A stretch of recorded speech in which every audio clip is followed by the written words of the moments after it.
Off a cold shoreline where the green water turns to black, something is rising. It weighs as much as a small car. It climbs toward the surface without a sound, without effort, without any sign that it is there at all. And yet, for all our sonar, our satellites, and our cameras lowered into the deep, we still cannot say where this animal goes to give birth. This is the great white shark, the largest predatory fish alive, a creature that has been swimming the oceans in one form or another since long before the first flowering plant opened on land. We have made it into a monster, a poster, a reason to stay out of the water, and almost none of what we tell ourselves about it is the whole truth. What follows is the animal itself, the weapons, the strange machinery of its body, the intelligence we spent a century refusing to see, and the quiet fact that this perfect predator may be more fragile than anything it has ever hunted. This is the animal, not the legend, and it begins with a bite. The great white shark carries one of the most powerful bites ever measured in the animal kingdom. In a landmark study, researchers built a computer model of a great white skull and estimated that a large adult can clamp down with a force approaching 2 tons at the back of the jaw. 2 tons, concentrated onto teeth thinner than a table knife. Picture the weight of a grand piano pressing down through a single point. That is the pressure a great white brings to the moment of the bite. The force does not come from the muscles alone. It comes from the architecture. The jaw is slung beneath a broad, heavy head, and the closing muscles run thick along the sides of the skull, built for one motion: down, through. Most of the animals a great white hunts are soft seals, sea lions, fish, the occasional dolphin. Flesh and blubber offer little resistance. But the bite is not built for the soft. It is built for the moment the prey is bone, the moment the jaw meets a shoulder or a spine, and even then the shark does not slow. Up close, the jaws close in a fraction of a second faster than the eye. Tracking them can follow. And here is the strange part. The great white does not chew. It has no molars, no grinding surface, nothing to break food down inside the mouth. The bite exists to remove a piece and swallow it whole. One clamp, one tear. Gone. The entire animal is arranged around that single catastrophic closing of the jaw. Look closer at the teeth themselves. A great white's teeth are not simple spikes. Each one is a broad, flat triangle with edges that are finely serrated, cut like the blade of a steak knife, ridge after ridge running down both sides. Those serrations are the secret. A smooth point punctures, a serrated edge saws, and sawing is exactly what the shark does when it swings its head from side to side and lets the teeth do the work. The upper and lower teeth are built for different jobs. The lower teeth are narrow, made to grip and hold the prey in place. The upper teeth are wide and blade-like, made to slice through whatever the lower jaw is holding. Together they work like a pair of shears closing on a single point. Run a fingertip along the edge of one, and you would feel a row of tiny peaks, each sharp enough to part skin. A grown great white carries around 300 of these teeth at any given time, arranged in several rows inside the jaw.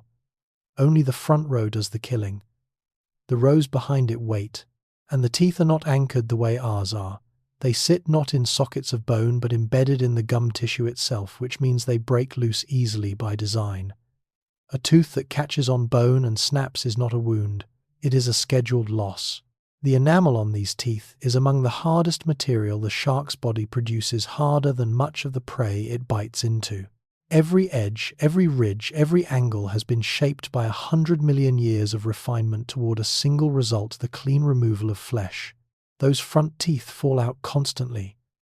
A great white loses teeth the way most animals lose nothing at all, routinely, casually, by the thousands.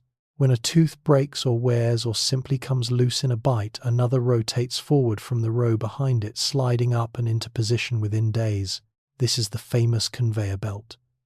Behind the working row sit rank after rank of replacements, lying flat against the inside of the jaw, waiting their turn. As the front tooth goes, the next stands up. The jaw is never empty. The weapon is never down for repair. Over a single lifetime, a great white may grow and shed somewhere in the range of tens of thousands of teeth. Some estimates run past 30,000 for a long-lived individual. Imagine replacing every tooth in your head every few weeks for 70 years and never once visiting a dentist. This is why the seafloor beneath old hunting grounds is scattered with fossilized shark teeth and why they rank among the most common vertebrate fossils on Earth. They are shed in such numbers that they outlast the animals themselves by millions of years. From above, in clear water, a feeding shark leaves a faint trail of pale flecks drifting down through the blue, the discarded edge of an endless supply. There is no aging out of a working mouth, no slow decline into blunt teeth and starvation. The great white dies when it dies with a mouth as sharp as the day it was born. The factory never closes. Now the water breaks. Off the coast of South Africa, in the grey light before sunrise, a great white does something that should be impossible for an animal its size. It launches itself completely out of the ocean, clearing the surface with its whole body in the air, a seal clamped in its jaws. This is the breach. To do it, the shark begins deep 30 meters down or more and drives upward in a vertical charge, turning the full length of that run into speed. It hits the surface traveling fast enough to carry a body weighing as much as a pickup truck 2, sometimes 3 meters into open air. Stand in a boat off Seal Island at dawn, and the first sign is a sound, a heavy wet crack, as 2 tons of shark and 1 small seal leave the water together. For a suspended moment, the largest predatory fish on Earth hangs against the pale sky, water sheeting off its flanks. Then it falls. The crash throws a wall of spray, and the hunt is decided in that impact or lost entirely. The breach is not showmanship. It is physics turned into ambush. The seal never sees what is coming because the attack arrives from directly below, out of the dark water where the shark is invisible. By the time the surface breaks, the outcome is already written. Not every rush ends in the air. Many end in a swirl and a miss. But when it connects, the breach stands as one of the most explosive single acts of predation in the natural world. A creature built for the deep, briefly violently airborne. Then the sea closes over it, and the surface goes flat. That attack rises from beneath. The great white's signature method is the ambush from below, and it works because of a simple fact about light in water. Seen from underneath against the bright surface, a swimming seal becomes a dark silhouette, exposed, outlined, easy to track. Seen from above, against the shadowed seafloor, the shark's grey back disappears. So the shark hunts vertically. It hangs deep, patrolling the dim water beneath the colony's path, watching the silhouettes cross overhead.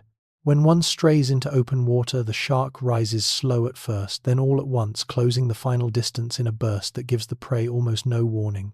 Scientists still debate exactly how much a great white plans this approach versus reacting in the moment. But the geometry is consistent enough that researchers can map the danger zones around a seal colony, almost like a chessboard. The first strike is usually decisive. If it lands clean, the impact alone can disable the seal. If it misses, the chase that follows is fast, sharp turning, and often lost. A healthy seal in open water is agile enough to slip a shark that has already spent its charge. From below the surface is a ceiling of moving light, and every animal that swims across it throws a shadow the shark can read. This is why the risk to a seal is never spread evenly across the water. It gathers in the deep channels and the open crossings, the places where a silhouette has nowhere left to hide. The great white did not invent stealth, but it has perfected the single most effective version of it in the ocean, the strike that arrives from the one direction its prey cannot watch. Speed decides everything in that final second. A great white spends most of its life cruising slowly, conserving energy, drifting through the water at a walking pace. But the animal holds a second gear that changes the entire story of the hunt. In a burst over a short distance, a great white can reach speeds estimated around 25 miles an hour. And some observations suggest short spikes even higher. The burst comes from the tail. The great white's tail is nearly symmetrical, top and bottom lobes close in size, a shape built not for endurance but for sudden thrust. 1 or 2 hard strokes and the whole body snaps forward. That is roughly the speed of a car pulling away from a stop sign, except this is 2 tons of muscle accelerating through water, a medium 800 times denser than air. The shark cannot hold that speed. The burst is brief, measured in seconds, and it costs an enormous amount of the animal's stored energy. This is why the ambush matters so much. A great white that is seen too early, that has to chase across open water, will usually lose. The whole strategy rests on spending that burst at the exact right moment, one charge fully committed, nothing left in reserve. From below and behind, the acceleration looks almost gentle at first, a slow lean into motion, and then the water blurs. A seal that reacts a half-second early lives. A seal that reacts a half-second late does not. The margin between the two is the length of a single burst, the shortest, most expensive sprint in the ocean. Everything before it is patience. Everything in it is spent at once. Consider what happens when the strike is not clean. A great white does not always kill on contact. Often the first bite is a single powerful grab, and then strangely a release. The shark bites, lets go, and withdraws into deeper water to wait. This is sometimes called the bite and spit, or the exploratory bite, and it reflects something important about how the great white kills. Rather than wrestle with dangerous prey, a large seal or sea lion can injure a shark. The animal delivers one massive wound and then backs off. It waits for the prey to weaken from blood loss before returning to feed. It is patient, the way a chess player is patient, willing to trade a single decisive move for the whole game and content to let the clock do the rest. This same behavior shapes almost every serious encounter with a human. When a great white bites a surfer or a swimmer, it very often lets go immediately afterward. The animal takes an exploratory bite, registers that what it has grabbed is bony, lean and wrong, and does not return. Tragically, even a single exploratory bite from a 2-ton animal can be catastrophic. But the pattern tells us something clear. Humans are not on the menu, and the shark seems to know it within a single bite. Researchers still debate whether that release is deliberate restraint or simple rejection of unfamiliar prey. The behavior is consistent. The reasoning behind it is not settled. The great white does not rush a wounded thing. It has learned across 100 million years that the ocean will finish what one bite begins. Blood is the trigger. A great white's sense of smell is so acute that the numbers pushed around in popular retellings barely capture it. The animal can detect certain substances in the water at concentrations of roughly 1 part per billion. And for blood in the right conditions, the threshold is extraordinary. 1 part per billion is a single drop dissolved in the water of a small swimming pool. The shark finds it anyway. But the widely repeated claim that a great white smells blood from miles away needs a careful hand. Smell in the ocean is not a straight line. A shark does not detect a scent at distance the way a hawk sees a mouse in a field. What actually happens is that dissolved molecules drift on currents, and the shark, swimming into that plume, follows the trail of increasing concentration back toward its source. Distance depends entirely on the current, the water, and the time the scent has had to spread. 2/3 of the great white's brain is given over to processing smell. The animal effectively swims through a world of scent the way we move through a world of light. Up close, you would see the nostrils working not for breathing but purely for smelling water flowing in through paired openings on the snout and across dense folds of sensory tissue. So the drop of blood does not summon a shark from the horizon, but drop it into a current that a great white is already crossing, and the animal will turn and it will follow and it will arrive. The ocean carries the message.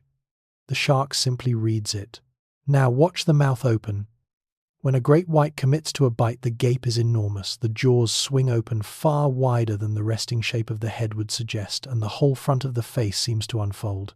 A large adult can open its mouth wide enough to take in a piece of prey the size of a large beach ball in a single bite.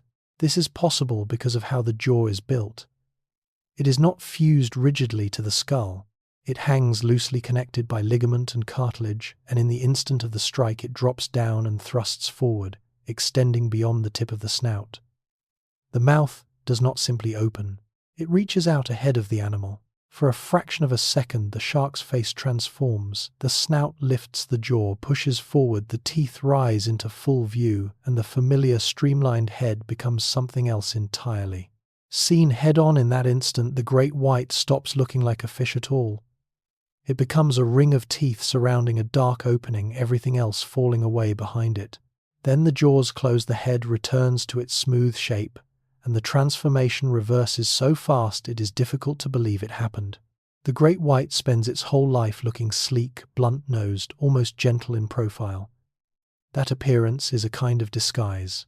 The real face of the animal only appears in the half-second of the strike, and by the time it appears for whatever the shark has chosen, it is already too late. The mouth is the last thing the prey sees.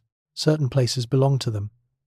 Off the coast of Cape Town, South Africa, two names carry a particular weight among people who study great whites: Seal Island in False Bay and the waters of Mossel Bay along the same coastline.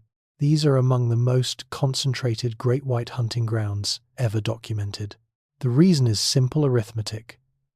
Seal Island holds a breeding colony of tens of thousands of Cape fur seals packed onto a rock barely the length of a few city blocks. Every day the seals must leave that rock to feed in the open ocean, and every day they must cross the deep water surrounding it.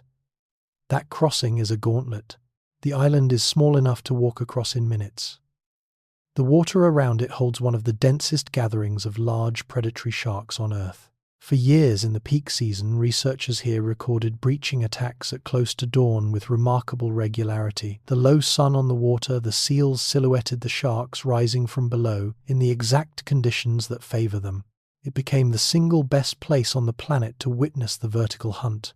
In recent years, the great whites of False Bay have grown scarce, and scientists are still working to understand why, a shift that points towards some of the pressures we will reach later in this story. From a boat at first light, the water around the island looks empty, ordinary grey. That emptiness is the deception. Beneath it, the geometry of the hunt is already in place, and the seals crossing the surface are moving across the roof of a killing floor. The rock is a fortress. The water is the trap. Return to that single bite on a human. It almost never comes twice. When a great white strikes a person, the overwhelming pattern is one bite followed by withdrawal. The shark does not circle back to feed. It does not press the attack. It takes a piece and it leaves. The leading explanation is the mistaken identity idea, and it holds up under scrutiny.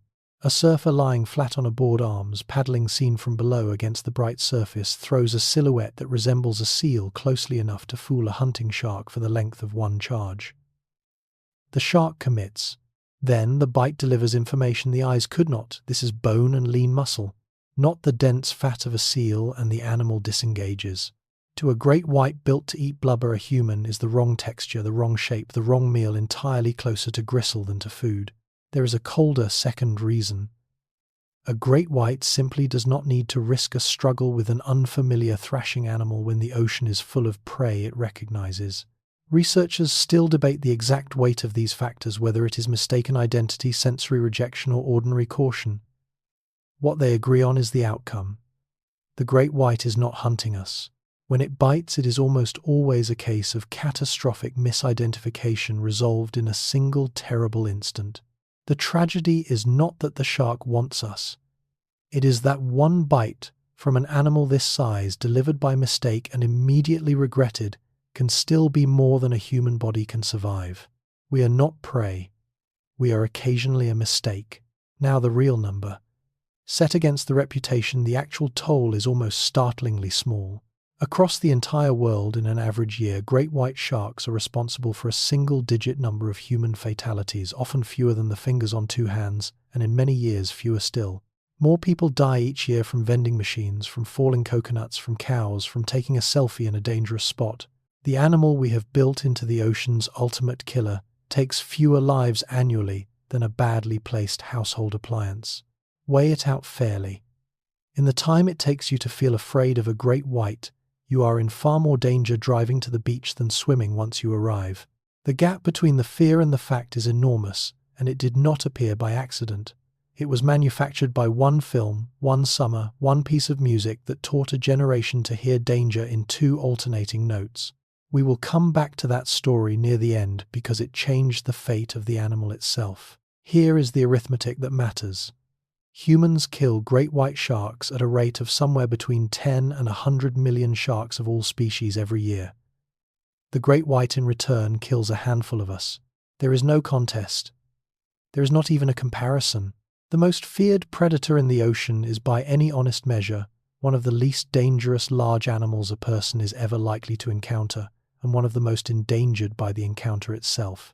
The nightmare, it turns out, has the numbers backwards, and still it arrives unseen. Whatever the statistics say, the dread the great white inspires is not irrational. It is rooted in one genuine fact about the animal. It gives no warning. There is no fin cutting the surface in the seconds before a hunt, no shadow announcing itself, no sound. The great white attacks from below and behind out of the blind spot every surface swimming animal shares. It rises through the one column of water its prey cannot watch, and the first contact is very often the first sign that a shark was ever there at all. The surface stays flat. The light on the water stays ordinary. Nothing changes until everything does. This is the true source of the fear, and it is worth naming honestly. Not the teeth, not the size, the silence. The knowledge that the ocean can hold a 2-ton predator 10 feet beneath a swimmer and give no hint of it whatsoever. A great white can pass directly under a surfer, study the shape above it, decide the shape is wrong and move on, and the surfer will paddle back to shore never knowing the animal was there. That is the ordinary case, repeated countless times a day along every coastline great whites patrol. The shark investigates. The shark declines. The human never learns how close the encounter came. We fear the great white because it moves through a world we cannot see into, on terms we do not control, arriving from a direction we were never built to guard. The threat is almost always imaginary. The silence that carries it is completely real. Nowhere is that silence broken more dramatically than at dawn in False Bay. In the peak years, as the sun cleared the horizon, the water around Seal Island would erupt not once, but again and again, great whites launching clear of the surface in full vertical breaches, each one a seal hunt reaching its violent conclusion in open air. The conditions have to be exact. The light must be low so the seals are silhouetted and the sharks below are hidden. The seals must be crossing in numbers, leaving or returning to the rock. And the sharks must be present in force. When all three align, the bay produces the single most concentrated display of aerial predation known anywhere on Earth. From a boat in the grey minutes after first light, the sequence goes like this: stillness, then a distant crack, then a shape rising against the pale sky, 100 meters off, water exploding around it. Observers gave the phenomenon a nickname that stuck: the flying sharks of False Bay. Film crews spent entire seasons anchored offshore to capture a few seconds of a 2-ton animal fully airborne. Then it fades. The sun climbs, the silhouettes vanish into glare, the seals grow harder to see from below, and the hunting shifts back beneath the surface where it cannot be watched. For that one narrow window each morning, the ocean's most secretive hunter is forced into full view, its entire method laid bare against the sky. And in recent seasons, as the great whites of False Bay have thinned, those dawns have grown quiet, the sky over the island empty where it once cracked open again and again. The prey knows it too. Where great whites hunt regularly, the effect on every other animal in the water is immediate and total. When a large shark moves into an area, the ocean around it changes. Seals haul out onto rocks and refuse to enter the water. Fish scatter and hold tight to shelter, and the ordinary traffic of marine life simply stops. Scientists call this the landscape of fear. The predator does not have to kill anything to reshape the behavior of everything around it. Its mere presence rearranges the entire community: where prey feeds, where it rests, which routes it will and will not take. A seal colony under active great white pressure behaves like a town under curfew. The streets empty, the crossings avoided, every movement calculated against a threat that may or may not be there. At Seal Island in the hunting season, the seals learn to cross in tight, fast groups, low light or not gambling that a shark could take only so many from a crowd. Alone, a seal in that water is exposed in a way it seems to understand completely. Underwater cameras have caught the moment a hunting shark appears, the sudden vanishing of every other animal in frame, a stretch of open blue where a second earlier there was life. This is the quietest measure of the great white's power. Not the kills, which are relatively few. The fear, which is everywhere. An animal that can empty a stretch of ocean simply by entering it and hold that space in silence for as long as it chooses to stay. The hunt is the exception. The dread is the constant. So, how large does this animal actually grow? Strip away the legends, and the reliable science still describes a giant. The largest great whites that have been properly measured reach lengths of around 6 meters, roughly 20 feet, and weigh somewhere between 2 and 3 tons. Females run larger than males, and the biggest confirmed individuals are almost always female. That is a body longer than a car parked end to end and heavier than the car with every seat filled. Larger claims exist, and some may even be true. There are old reports of great whites approaching 7 meters and a few individuals filmed in the wild that appear to push the upper limit of the confirmed range. But measuring a live shark in open water is notoriously difficult, and a wet-moving animal glimpsed alongside a boat is easy to overestimate.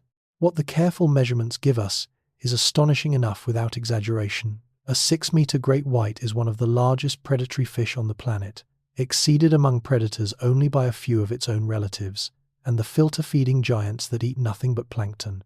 Seen from directly above, a large female fills the frame like a submarine broad across the back, tapering slowly toward the tail, casting a shadow. A diver could stretch out along and not reach either end. The great white is not the biggest fish in the sea. The whale shark dwarfs it, and the basking shark outmeasures it too. But among the ocean's true hunters, the animals that pursue and kill large prey, the great white stands very near the top of the scale. Big enough to be unmistakable. Big enough to be the last word. Watch how the kill is finished. Once a great white has landed a disabling first strike, the endgame is fast and physical. The shark seizes the prey and thrashes a violent side-to-side wrenching of the head that turns the serrated upper teeth into a saw and separates flesh from the body in a single sustained motion. This headshake is the reason the serrations matter so much. The teeth do not slice by pressure alone. They slice by movement, dragging their edged rims through tissue as the whole head swings, each pass of the jaw removing a clean section. The motion is brutally efficient grip wrench, and a portion of the prey comes free to be swallowed whole without a single chew. For a large kill, the shark may repeat this several times, returning to take piece after piece, often sharing the carcass with other great whites drawn to the scene. There is little of the frenzy that popular imagination imagines. The feeding is more often methodical, a series of controlled bites, each one removing exactly what the jaw was built to remove. Underwater footage of a shark feeding on a whale carcass shows this clearly. The animal approaches, bites, wrenches, withdraws, and circles back, deliberate, unhurried, almost surgical in its repetition. The great white does not tear its food apart in a panic. It processes it. One bite, one head shake, one clean removal at a time until the meal is gone or the shark is full. Everything about the method points to the same design principle that runs through the entire animal. Maximum result, minimum waste. A body built to remove flesh doing exactly and only that. Efficient to the end. And the ocean has learned to read them. The animals a great white hunts are not passive. Seals, sea lions, and dolphins have evolved alongside these sharks for a very long time, and they carry a detailed, hard-won understanding of how to survive them. Dolphins are the clearest case. A pod of dolphins is not helpless against a great white, quite the opposite. Dolphins are fast, agile, and coordinated, and there are documented accounts of pods actively driving sharks away, using their speed and their numbers to ram a shark's soft underside and its gills, the animal's vulnerable points. A single dolphin against a great white is prey. A pod of dolphins against the same shark can become the aggressor, turning the hunt inside out. Seals, too, play a sophisticated game. In the water, a healthy Cape fur seal is remarkably nimble, capable of sharp, sudden turns that a charging shark cannot match once its burst is spent. Seals have been filmed deliberately staying close to a shark's tail in its blind spot where it cannot easily reach them, riding out the danger inches from the teeth. Watch a seal that has survived the first strike, and you see something like strategy, the animal circling tight against the shark's flank, matching every turn, staying precisely where the jaws cannot reach. This is the part the nightmare leaves out. The great white is formidable, but it is not unbeatable, and the creatures it hunts know exactly how formidable it is. They have measured the threat down to the half-second, and they play the odds every single day. The predator is feared. It is also constantly outmaneuvered. Survival comes down to geometry. Around any seal colony a great white patrols, the water divides into zones, places where a seal is relatively safe and places where it is dangerously exposed. The seals appear to understand this division precisely, and so increasingly do the scientists studying them. Close to the rocks in the shallows and the surf, a great white cannot easily hunt. The water is too shallow for a vertical strike, too broken for a clean approach, and a large shark risks stranding itself. This is the safe zone, and seals cluster there. Hug the rock, and a seal has a wall at its back, and shallow water all around the one place the deep water ambush cannot reach. The danger begins in the open channels, the deep crossings a seal must traverse to reach its feeding grounds far offshore. Out there in blue water over a dark bottom, the vertical ambush works perfectly, and the seal has nowhere to hide its silhouette. Researchers mapping attacks around Seal Island found the strikes clustered exactly where the geometry predicts, not spread across the whole area, but concentrated in a ring of deep water at a specific distance from the rock where seals are. Far enough out to be exposed, but not yet fast enough to be gone. From above, the pattern looks like a target, the safe island at the center, a lethal band surrounding it, open ocean beyond. The seals cross that band every day of their lives. They know where it is. They know the odds change with the light and the depth and the company they keep. And they run the gauntlet anyway because the food is on the other side. Which brings us to the reputation itself. No animal on Earth carries a darker mythology than the great white shark. It is the creature we cast as the ocean's absolute villain, mindless, relentless, endlessly hungry, a set of teeth with no purpose but to find us and end us. Almost none of that is true, and yet the reputation is not built on nothing. It is built on the handful of real facts we have spent this first stretch, establishing the crushing bite, the silent approach, the sheer size, the vertical strike out of the dark. These things are genuine. The animal really can do them. The distortion is not in the facts. It is in the story we wrap around them, a story that took a rare, reluctant, almost accidental danger and turned it into a deliberate hunter of human beings. Here is the truth the dread obscures. Everything the great white does, it does to survive in a demanding ocean, using a body refined across 100 million years for a single specific way of life. The fear we feel is real. The malice we imagine is not. The great white does not hate us. It does not seek us. Most of the time it does not even notice us, and when it does, it almost always turns away. We have spent this first stage face to face with the monster of the popular imagination, and every weapon in that image is real. But the monster is only the surface. Beneath it lies an animal far stranger, far more finely built, and far more remarkable than any nightmare, and understanding it means looking now at the body itself. Because the machinery inside this predator is stranger than the hunt it performs. Start with what is missing. A great white shark has no bones. Not a single one. The entire skeleton, the skull, the jaw, the spine, the fins, is built from cartilage, the same flexible material that shapes the tip of a human nose or the outer edge of an ear. This is not a flaw. It is a design advantage, and it separates sharks from nearly every large animal we know. Cartilage is lighter than bone, which helps a shark stay buoyant in water. It is also more flexible, letting the body bend and coil in ways a rigid skeleton never could.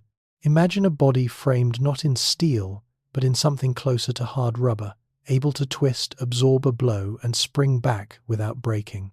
That flexibility feeds directly into the hunt. When a great white thrashes to tear flesh, or bends into a sharp turn to chase a seal, the cartilage skeleton flexes and recovers instantly. A bone might snap under that load. Cartilage bends and holds. In the parts of the body that take the most stress, the jaws and the spine, the cartilage is reinforced with deposits of calcium hardened into something nearly as tough as bone, while staying lighter than the real thing. There is one strange consequence. Because cartilage rarely fossilizes, we have almost no complete great white skeletons from the deep past. What survives is the teeth. An entire lineage of giant predators, and the main record they left behind is a scatter of enamel triangles on the seafloor. The animal that terrifies us is structurally one of the softest large predators alive, a hunter with no bone in its body, built entirely from the material we think of as the framework beneath the skeleton, not the skeleton itself. Now the sense we do not have. Scattered across the great white's snout are hundreds of tiny pores, each one filled with a jelly-like substance, each one the opening of a sensory organ found only in sharks and their relatives. These are the ampullae of Lorenzini, and they let the shark do something no human sense can approach: detect electricity. Every living animal generates a faint electrical field. Muscles produce it when they contract. Nerves produce it when they fire. A beating heart, a flexing fin, a twitching gill, all of it leaks a small electrical signal into the surrounding water. The ampullae of Lorenzini read those signals directly. The shark, in effect, feels the presence of life as an electrical whisper in the water around it. The sensitivity is almost hard to believe. A great white can detect electrical fields measured in billionths of a volt, a threshold so fine it approaches the theoretical limit of what such an organ could sense in seawater. This becomes decisive in the final moment of a hunt. In the last seconds of a strike, when the shark's eyes roll back for protection and vision goes dark, the animal is no longer seeing its prey at all. It is homing in on the electrical field of the prey's own body, guided the final distance by a sense that does not need light or clear water or even open eyes. Up close, the paws look like a spray of dark freckles across the snout, unremarkable, easy to miss. They are the openings of a sixth sense wired straight into the shark's brain. The great white does not just smell life or see it or hear it. It feels the electricity of a living body and follows it home.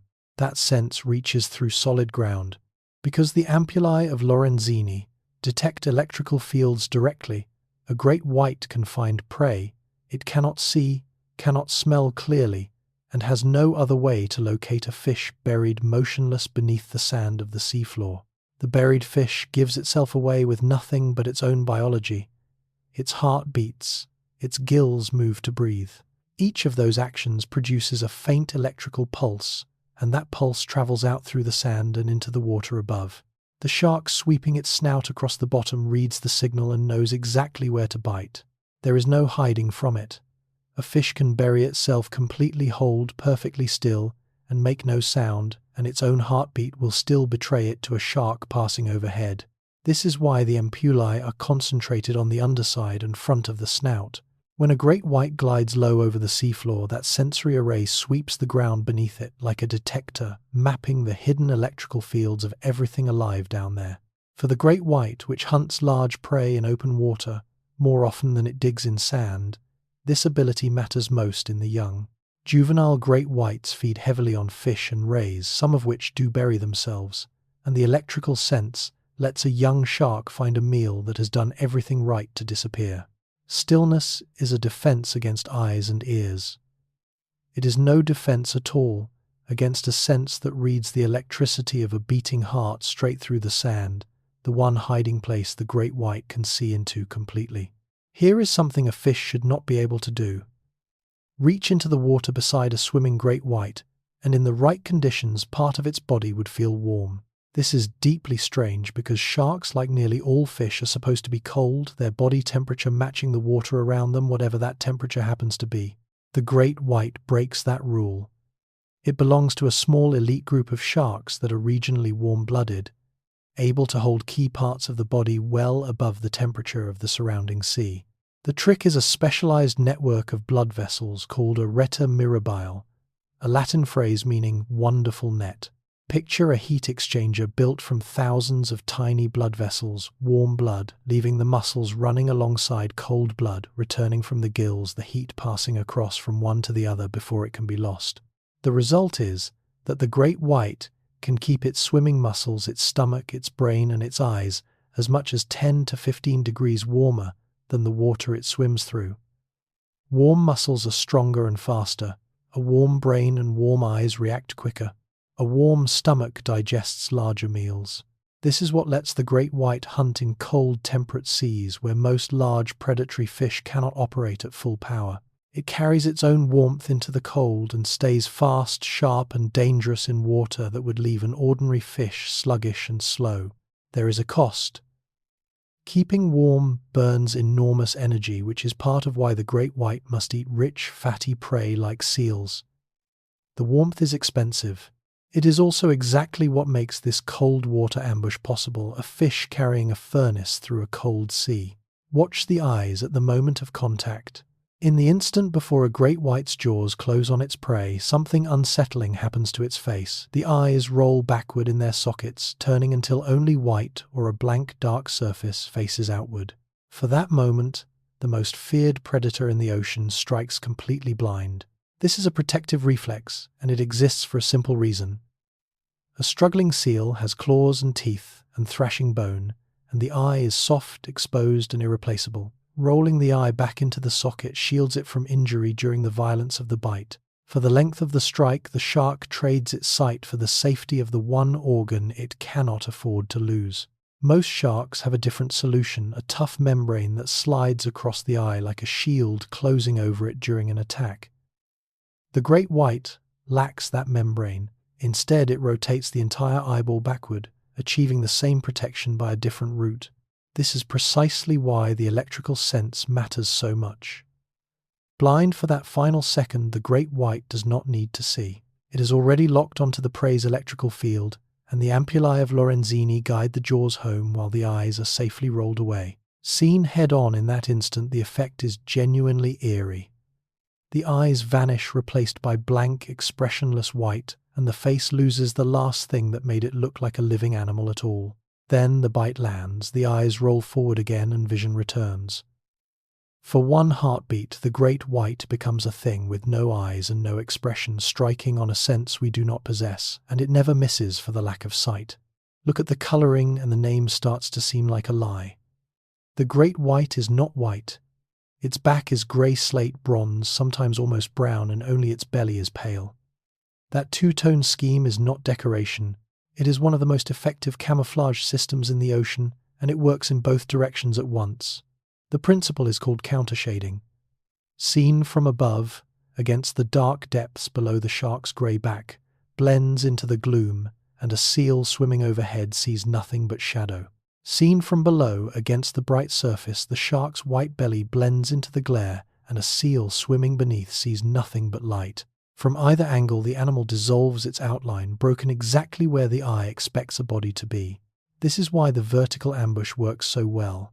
The great white attacks along the one axis where its camouflage is strongest, rising through water that hides its dark back from above and its pale belly from below simultaneously. The name white shark comes from that belly, the flash of pale that a fisherman would see as the animal rolled at the surface or turned in the water. From the deck of a boat, that is the part that shows. The greyback, the part the prey actually faces, stays hidden beneath the waterline. There is a quiet irony in it. We named the ocean's most feared predator after the one part of it designed to be invisible. The underside, a seal glimpses only in the last instant, if it glimpses anything at all. The great white wears the sea itself as a disguise, painted to vanish into both the light and the dark. Run a hand the wrong way along its skin and it would tear yours open. A great white's hide is not smooth. It is covered in millions of tiny tooth-like structures called dermal denticles, literally skin teeth. Each one built from the same materials as the teeth in its jaws, complete with a hard enamel-like surface and a root, anchored in the skin. Stroke the shark from head to tail, and the skin feels almost silky. Stroke it from tail to head against the grain, and it turns to coarse sandpaper, rough enough to scrape flesh raw. Divers who have brushed against a great white describe grazes that look less like scratches and more like a burn, the skin sanded away by an animal that never even bit. These denticles do more than armor the shark. Each one is shaped with fine grooves and ridges, and together they channel water smoothly along the body as it swims, reducing drag and the turbulence that would otherwise slow the animal and announce its approach with noise. This is the same principle that engineers have copied for the hulls of ships and the surfaces of competition swimsuits, a texture borrowed directly from shark skin to move faster through water. Evolution arrived at the solution first by 100 million years. So, the great white skin is three things at once: armor against injury, a drag reducer that adds speed, and a silencer that lets the animal move through the water more quietly than a smooth body ever could. It is not scaled like an ordinary fish. It is sheathed head to tail in a coat of microscopic teeth, a predator whose very skin is made of the same weapon that fills its mouth. There is a sense running the length of its body. Along each flank of a great white from head to tail runs a faint line, a row of specialized sensory cells buried just beneath the skin. This is the lateral line, and it lets the shark feel movement in the water the way we feel a touch on the skin. Every moving thing in the ocean pushes water ahead of it, creating pressure waves and tiny currents that ripple outward. A struggling fish, a swimming seal, a diver kicking toward the surface, each sends out a distinct pattern of disturbance. The lateral line reads those patterns, converting the movement of the water into a picture of what is moving through it. The shark, in effect, feels its prey coming through the water long before it can see it, a sense of touch that reaches out across open distance. This is what lets a great white track a wounded, thrashing animal in murky water or total darkness. It does not need to see the struggle. It feels it, the frantic movements, broadcasting through the water straight to the sensory line along its side. The lateral line works in concert with everything else. Smell brings the shark into the general area.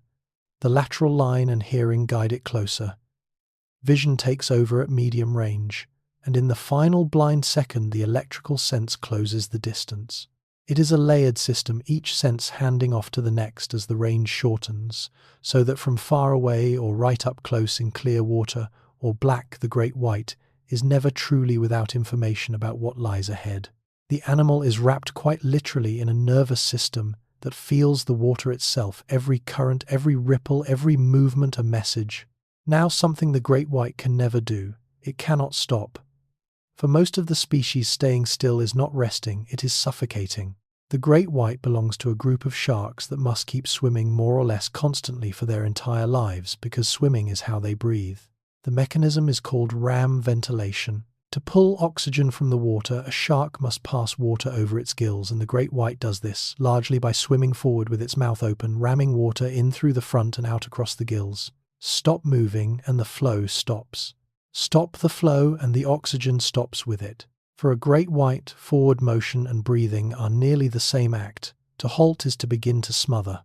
This shapes the entire life of the animal in ways that are hard to imagine from a human vantage.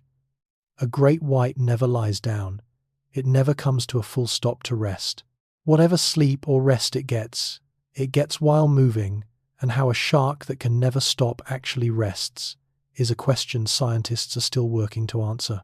Recent research suggests great whites may enter periods of restful swimming, cruising slowly in steady water with reduced brain activity, a kind of rest taken on the move, the body coasting while the mind idles. Imagine a life with no stopping, no settling to the ground, no pause, no moment of true stillness from birth until death. Every hour of every year spent in motion, because to be still is to die. The great white does not choose to keep swimming. It has no choice. Motion is not what the animal does. Motion is what keeps it alive. So, how does an animal with no swim bladder keep from sinking? Most bony fish have a gas-filled organ, a swim bladder that they inflate and deflate to control their depth, hanging effortlessly in the water at whatever level they choose. The great white has no such organ. Like all sharks, it lost that option long ago and solved the problem another way.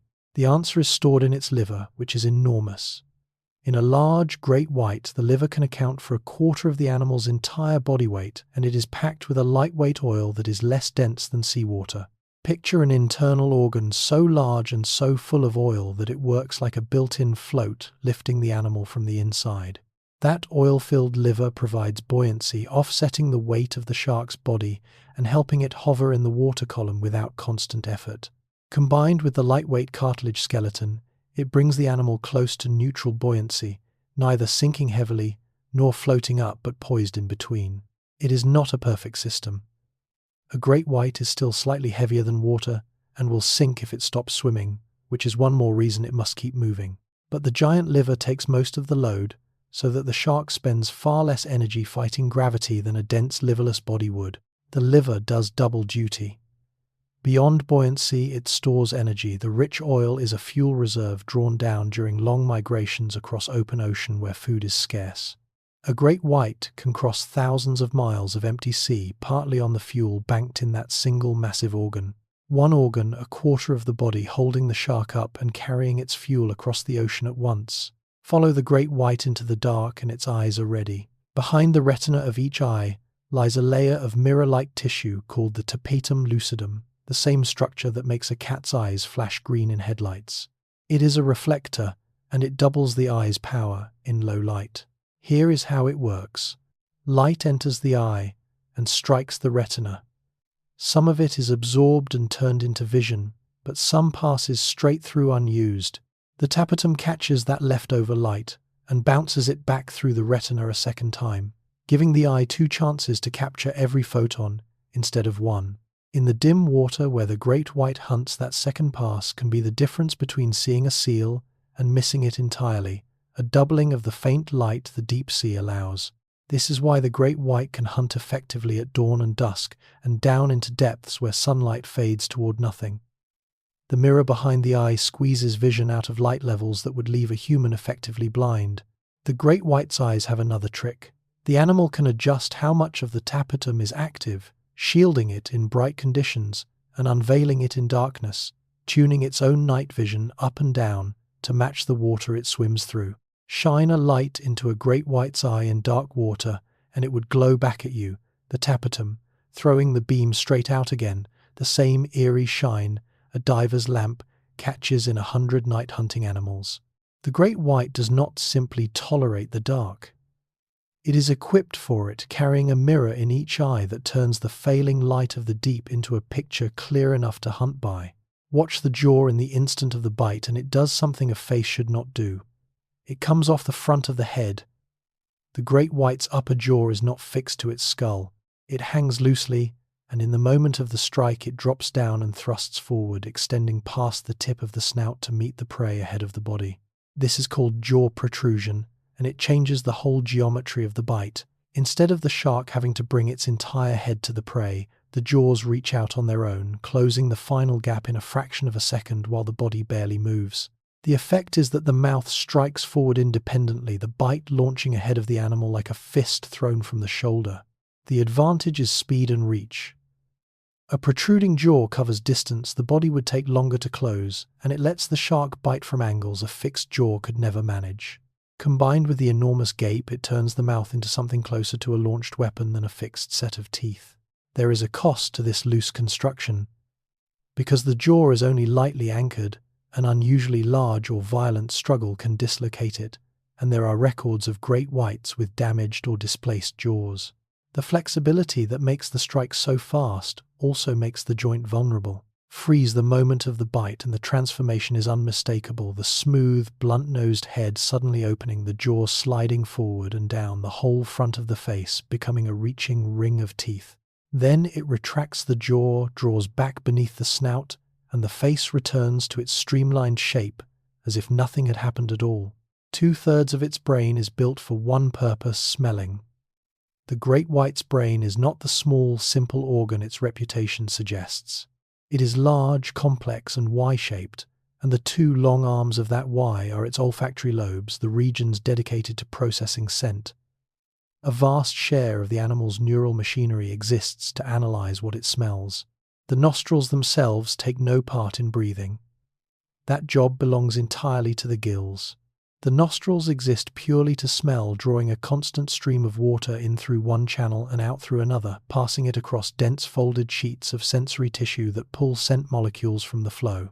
The shark tastes the ocean, continuously reading the water for the faintest chemical trace of blood of prey, of anything that might mean a meal. This is what allows the great white to detect substances at concentrations of parts per billion and to follow a scent trail across open water back to its source. The sensitivity lives in that huge folded tissue and the enormous brain regions wired to interpret it. The shape of the nostrils, angled and channeled, means that even the small pressure of forward swimming pushes a steady current of water through them, the animal smelling constantly, effortlessly, simply by moving ahead. For the great white scent is not one sense among many. It is the primary sense, the one the largest part of the brain is devoted to, the sense that first alerts the animal to prey far beyond the reach of its eyes or its lateral line. We picture a mouth. We should picture a nose, a swimming instrument of smell so refined that the brain behind it is built more than anything else to make sense of what the water is telling it. Return to that furnace inside the body and hold a specific number in mind. A great white can keep parts of itself as much as 10 to 15 degrees Fahrenheit warmer than the water around it. In a sea chilled to the low 50s, the shark's core, its swimming muscle, its stomach, can run in the mid-60s or higher, warm to the touch in a cold ocean. That warmth is generated by the muscles themselves as they work, and trapped by the rete mirabile, the wonderful net of blood vessels that recycles heat before it can escape through the gills. The muscle burns, fuel produces heat, and the heat exchanger keeps it in. Reach into cold water beside a swimming great white, and the temperature difference against your hand would be as plain as the warmth rising off a resting animal on land. The consequences run through everything the shark does. Warm muscle contracts faster and harder, giving the great white its explosive burst. A warm stomach digests a fatty seal quickly and completely. A warm brain and warm eyes process information and react with a speed that a cold-blooded fish sluggish in the same water simply cannot match. This is the great white's central advantage over the cold-blooded predators it shares the sea with. In cool, productive waters rich with seals and fish, the great white operates at full capacity while an ordinary shark would slow, stiffen, and lose the race. The warmth is not comfort. It is a weapon, the metabolic edge, that lets this animal be fast and sharp and dangerous in exactly the cold, food-rich seas where the best hunting is found and where a colder predator could never keep up. A warm engine in a cold ocean, running hot on purpose. Return to the skin because those denticles do something almost unbelievable. They make the great white quiet. Each tiny skin tooth is grooved and ridged along its surface, and as water flows over the animal, those grooves organize the flow, cutting down the swirling turbulence that a smooth surface would leave in its wake. Turbulence is drag and drag is slowness. But turbulence is also noise. A body that leaves a churning, chaotic wake announces itself through the water, sending pressure signals ahead that a prey animal's own senses could pick up. The denticles smooth that wake, and in smoothing it, they silence it. This is how a 2-ton animal can approach through open water without the disturbance that should give it away, the skin itself editing out the sound of its own movement. The engineering here is precise enough that human designers have studied it directly. Riblet surfaces modelled on shark denticles have been applied to aircraft, to the hulls of racing boats, and to the fabric of competitive swimsuits, all chasing the same result. The shark achieves naturally faster, quieter movement through a bot fluid. The great white did not evolve these denticles to be quiet. It evolved them to be fast. But the two go together because the same smooth flow that reduces drag also reduces the pressure waves that would otherwise ripple ahead of the animal and warn its prey. So the silence that makes the great white so frightening, the approach with no sound, no warning, is not just behavior. It is built into the surface of the animal, woven from millions of microscopic teeth that shape the water into stillness as the shark glides through. The predator is quiet down to its skin. Look inside the gut, and evolution has solved a hard problem in a strange way. A great white does not have long-coiled intestines packed into its body the way a mammal does. Instead, it has a short intestine containing a remarkable structure, the spiral valve, a length of gut twisted into a corkscrew or a stack of overlapping cones. The problem is simple. To absorb nutrients from food, an animal needs a large internal surface area, and mammals achieve this with intestines many times the length of their bodies folded and packed inside. A shark has no room for that. Its body is built lean and streamlined for swimming, with no space to spare for yards of coiled tube. The spiral valve is the solution, a way to fold an enormous absorbing surface into a very short length of gut, like a spiral staircase fitting many floors into a single narrow shaft. Food passing through this structure is forced to travel a long, winding path through a short space, spiraling down through the folds, giving the gut time and surface to pull out every usable nutrient. It is compact, efficient, and utterly unlike the digestive plan of any mammal. The spiral shape leaves its mark outside the animal too. Shark droppings often come out with a distinctive corkscrew twist, spiraled by the very structure they pass through on the way out, a small, unglamorous signature of the anatomy inside. This is the pattern that runs through the whole animal. Where a mammal would use length, the shark uses geometry, folding function into a small space so the body can stay lean and fast. Nothing about the great white is arranged for comfort or spare capacity. Every internal system, down to the twist of the gut, is bent toward the same goal, a body kept streamlined for the hunt. Hold the shape of that brain in mind because it overturns everything the reputation promised. The great white's brain is not small, and it is not simple. It is a large, elongated, Y-shaped organ among the more developed brains found in fish, with distinct regions handling smell, sight, movement, and the coordination of the animal's many senses. For decades, the popular image was of a brainless eating machine, a creature running on pure reflex, incapable of anything we would call thought. The anatomy tells a different story. The great white devotes real neural tissue, not just to smell, but to learning, to spatial navigation, and to integrating the flood of information its senses deliver. This is a brain built not merely to react, but to process, to weigh what the water is telling it and decide how to respond. The regions that handle spatial awareness and navigation are particularly well developed, which fits an animal that crosses entire oceans and returns to precise locations year after year. That is not a feat reflexes can manage. It requires memory mapping, some internal sense of where the animal is and where it needs to go. The size and structure of the great white's brain relative to its body place it well above the level a mindless machine would need, closer in some respects to the ratios seen in some birds and mammals than to the simple fish of popular imagination. Everything we will explore in the next stage, the hunting strategy, the social ranking, the navigation across open sea, depends on this organ. The great white is not a set of teeth with a body attached. It is a large-brained hunter, and the machinery for intelligence has been sitting inside its skull the whole time, waiting for us to look. Return to the fact that it cannot stop and follow the consequence all the way down. A great white breathes chiefly by ram ventilation, swimming forward with its mouth parted so that water rushes in, flows across the gills, and carries oxygen into the blood. The faster and steadier the swimming, the steadier the supply of oxygen. Some sharks can rest on the seafloor and actively pump water over their gills while lying still. The great white has largely lost that ability.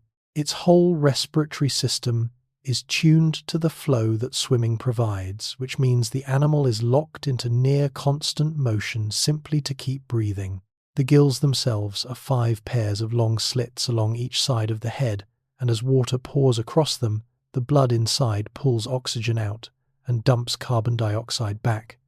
The animal's entire gas exchange happening in that steady rush of passing water. This ties directly to the warm-blooded system. The rete mirabile, the heat-exchanging net of vessels, sits between the warm muscle and the cold blood returning from the gills, catching the heat before it can be lost to the water pouring through. Breathing and heat management are wired into the same flow. It also ties to buoyancy. The constant forward motion that keeps water over the gills is the same motion that keeps the slightly heavy shark from sinking, the fins working as hydroplanes to hold the animal up as it moves. Everything connects. The great white cannot stop, and from that single fact flows its breathing, its warmth, and its place in the water column. Motion is the thread that ties the whole animal together. Pull it, and every system unravels at once. To swim is to breathe, to stay warm, and to stay afloat. All three or none.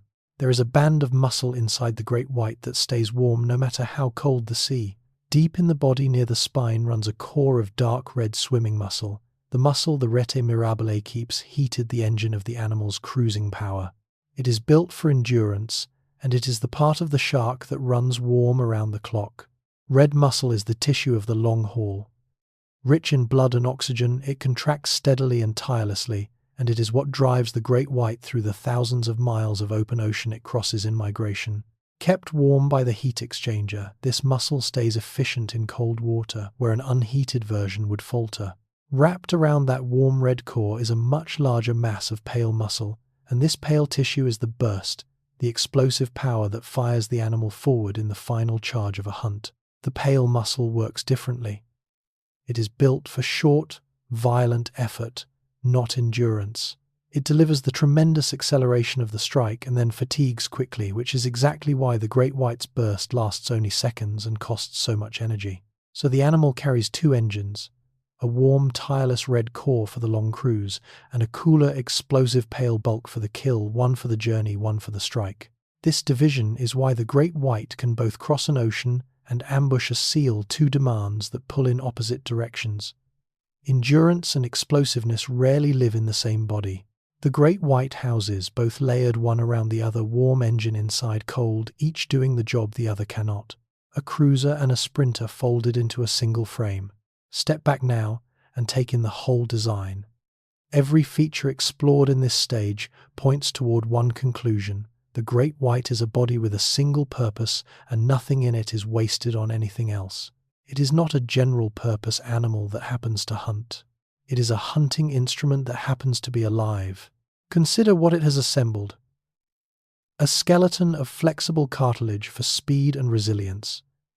A furnace of warm muscle wrapped in a heat exchanger to stay fast in cold seas.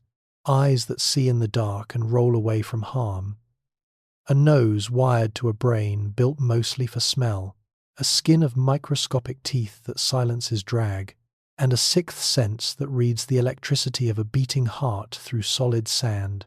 Assemble those parts in your mind and what emerges is less like an animal and more like something engineered, every system converging on the same result, the location and capture of prey. Yet it is not engineered. No designer drew it. It was shaped by more than 100 million years of pressure, each generation refined by whether it caught enough food to survive, until every organ, every sense, every fold of gut was bent toward the hunt. That is what makes the great white uncanny, rather than merely dangerous. It is not the weapons alone. It is the totality, the sense that you are looking at a creature with no wasted parts, no compromise, nothing left over for anything but its work. And here is where the story turns. We were wrong, because behind those blank eyes and that streamlined skull sits an intelligence we spent a century refusing to see, and that intelligence is where we go next. For a century we called it stupid. The great white was cast as the ultimate dumb animal, a set of instincts wrapped around a set of teeth incapable of anything resembling thought. Then researchers actually watched them closely and patiently, and the picture fell apart. What they found instead was curiosity. Great whites approaching a boat or a diving cage do not simply attack or flee. They investigate. They circle, they observe, they approach slowly, they study an unfamiliar object from multiple angles before deciding what to do about it. This is not the behavior of a reflex machine. It is the behavior of an animal gathering information. A great white meeting something new in its ocean does what an intelligent animal does. It stops to figure out what the thing is before it commits to anything. Divers who spend time with them describe individuals that seem almost thoughtful, others are shy and cautious. The variation itself is a sign of something more than pure instinct. Great whites have also shown a clear ability to learn. They quickly figure out the routines of research boats, the meaning of a particular sound or a particular smell, adjusting their behavior based on past experience. An animal that learns is an animal that remembers, and an animal that remembers is doing something a simple machine cannot. The reputation for stupidity was never based on evidence. It was based on assumption, on the belief that a body built for killing could not also house a mind worth studying. The great white spent 100 years being underestimated. The moment we looked closely, it stopped being a machine and started being a mystery. Consider the timing of the dawn hunt, and something calculated comes into view. The great whites of Seal Island concentrated their breaching attacks into a narrow window around sunrise, not by accident, but because that specific light gave them their greatest advantage. The animal appears to exploit the angle of the sun itself. In the low light just after dawn, a seal crossing the surface is thrown into sharp silhouette against the brightening sky, perfectly visible from below. At the same time, the dim light leaves the shark's dark back invisible in the deep water. The geometry of light and shadow tilts entirely in the hunter's favor. The shark hunts in the exact hour when the sea is lit just enough to outline its prey and still dark enough to hide the predator, a window it seems to read from the water with precision. As the sun climbs and the light flattens, that advantage fades.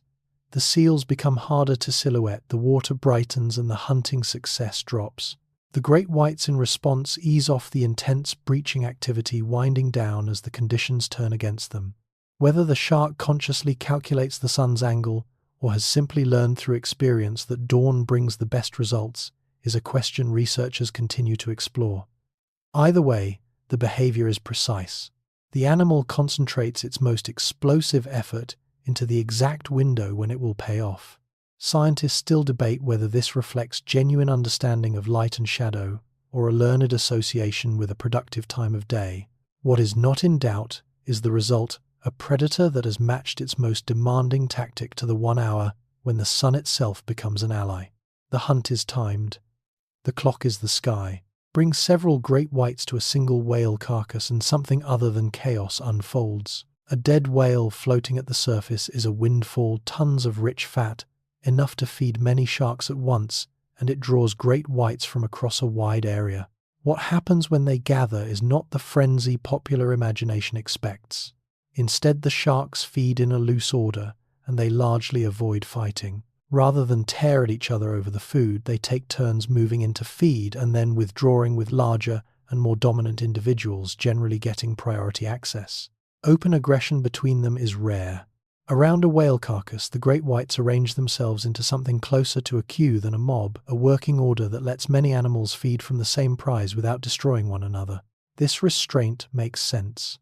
A great white is far too valuable and too vulnerable to risk serious injury in a fight over food that is plentiful enough to share. A wound from another shark could be fatal. Avoiding conflict is simply good survival. The order is negotiated largely through body language and displayed size, which we will come to shortly.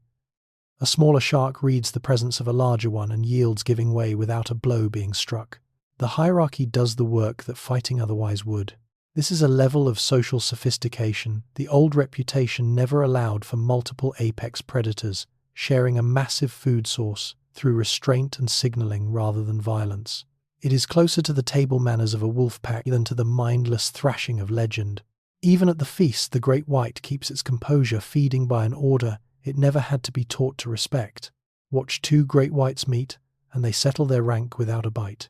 When great whites encounter one another, they have a repertoire of postures and movements that communicate intent and status, a visual language spoken entirely through the body. Through this display, they establish who outranks whom, usually without any physical contact at all. A shark may arch its back, drop its pectoral fins downward, gape its jaws, or swim in a particular exaggerated way, each signal carrying meaning to another great white. A smaller or more submissive shark reads these signals and gives way, adjusting its own posture and yielding space to the dominant animal. The whole negotiation plays out in movement and stance, a conversation of bodies in which the larger, bolder animal states its rank and the other acknowledges it. There are documented displays that look remarkably deliberate. Sharks approaching each other and then peeling away in parallel, matching one another's movements in what researchers interpret as a kind of ritualized assessment, each animal measuring the other without either committing to a fight. This matters enormously for a species of solitary apex predators armed with the bite we described at the very beginning. If every encounter turned violent, great whites would be constantly wounding one another. Instead, the display language lets them sort out rank cheaply and safely, resolving tension through signal rather than injury. It is diplomacy in the most literal sense, a way of settling a dispute over territory or food without either party paying the price of a physical clash. The animal we imagined as pure violence turns out to have a detailed vocabulary for avoiding it, a whole grammar of posture built to keep the peace among creatures who could so easily tear each other apart. That language is organized around a single measure size. Among great whites, the hierarchy is built primarily on how large an animal is, and to a lesser degree on sex, and how long it has held a particular area. Bigger sharks outrank smaller ones, and the smaller ones yield. This ordering shapes daily life. At a shared food source, the largest sharks feed first. In an encounter between two individuals, the smaller reads the size of the larger and gives way. Females which grow larger than males tend to sit near the top of the ranking, their sheer size commanding priority. The rule is simple and consistent: the larger the shark, the higher its standing, and the more the others defer to it. This is why the display behaviors work so reliably. A great white can assess another's size quickly and accurately, and size is a fair proxy for who would win a genuine fight. Rather than test the outcome through combat, both animals accept what the size difference already tells them and act accordingly.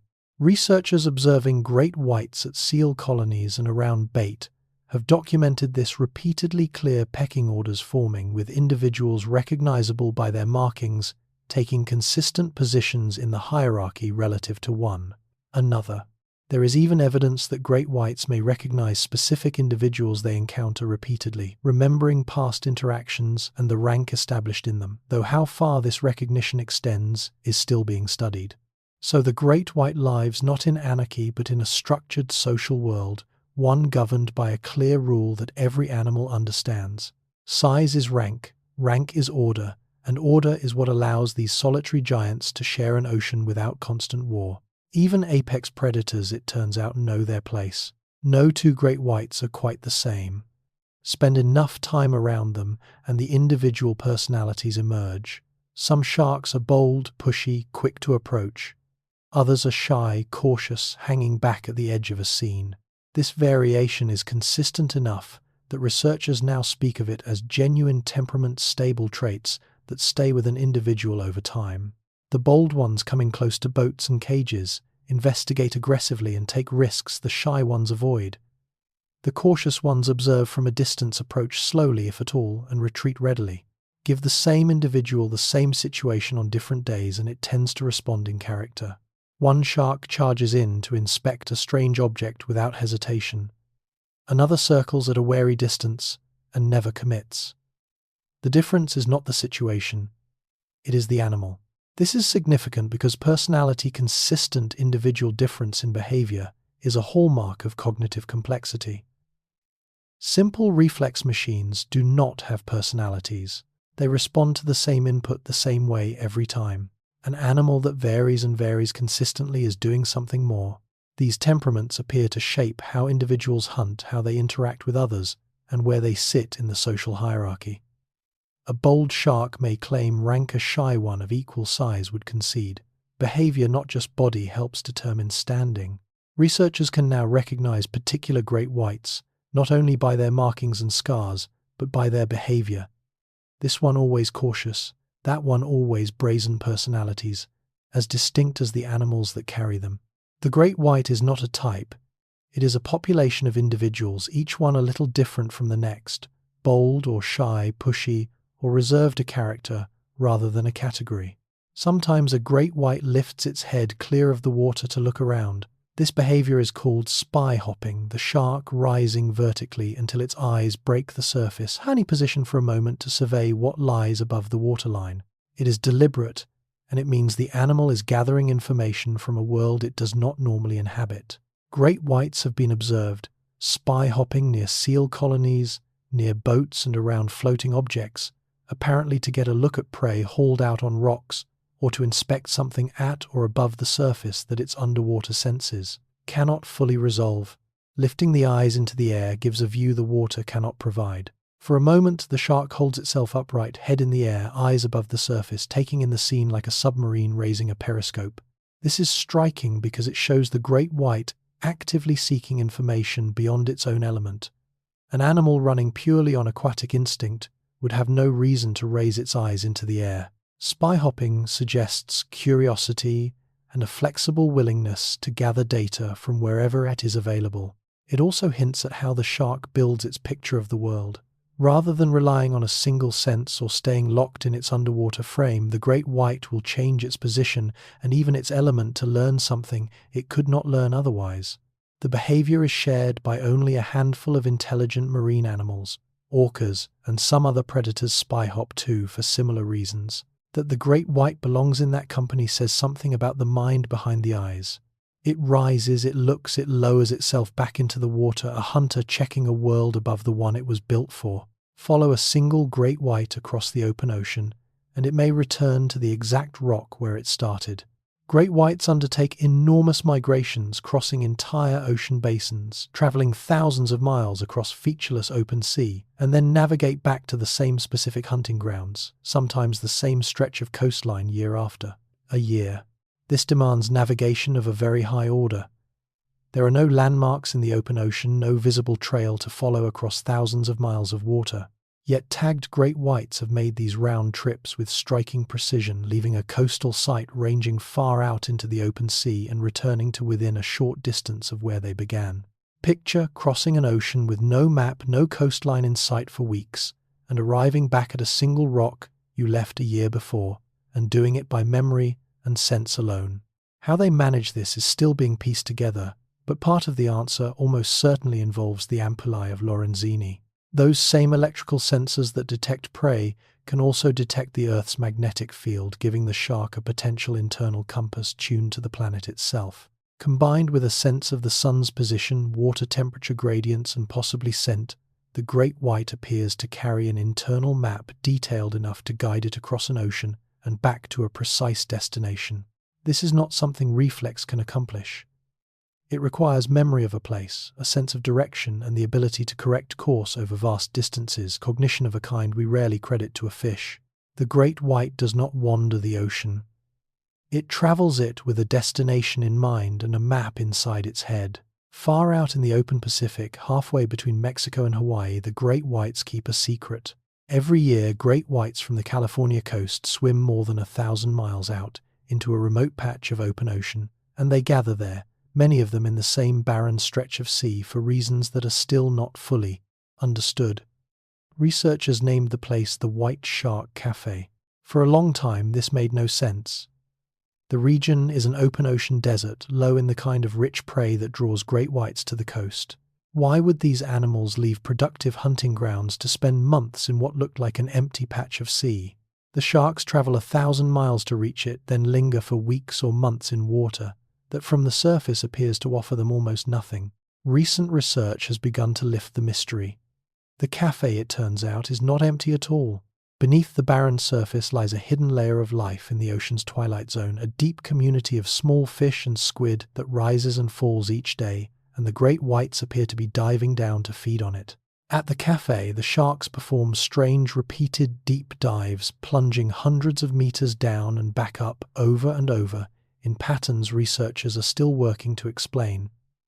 Some believe it relates to feeding, others suspect it may connect to mating, though no one has ever confirmed it.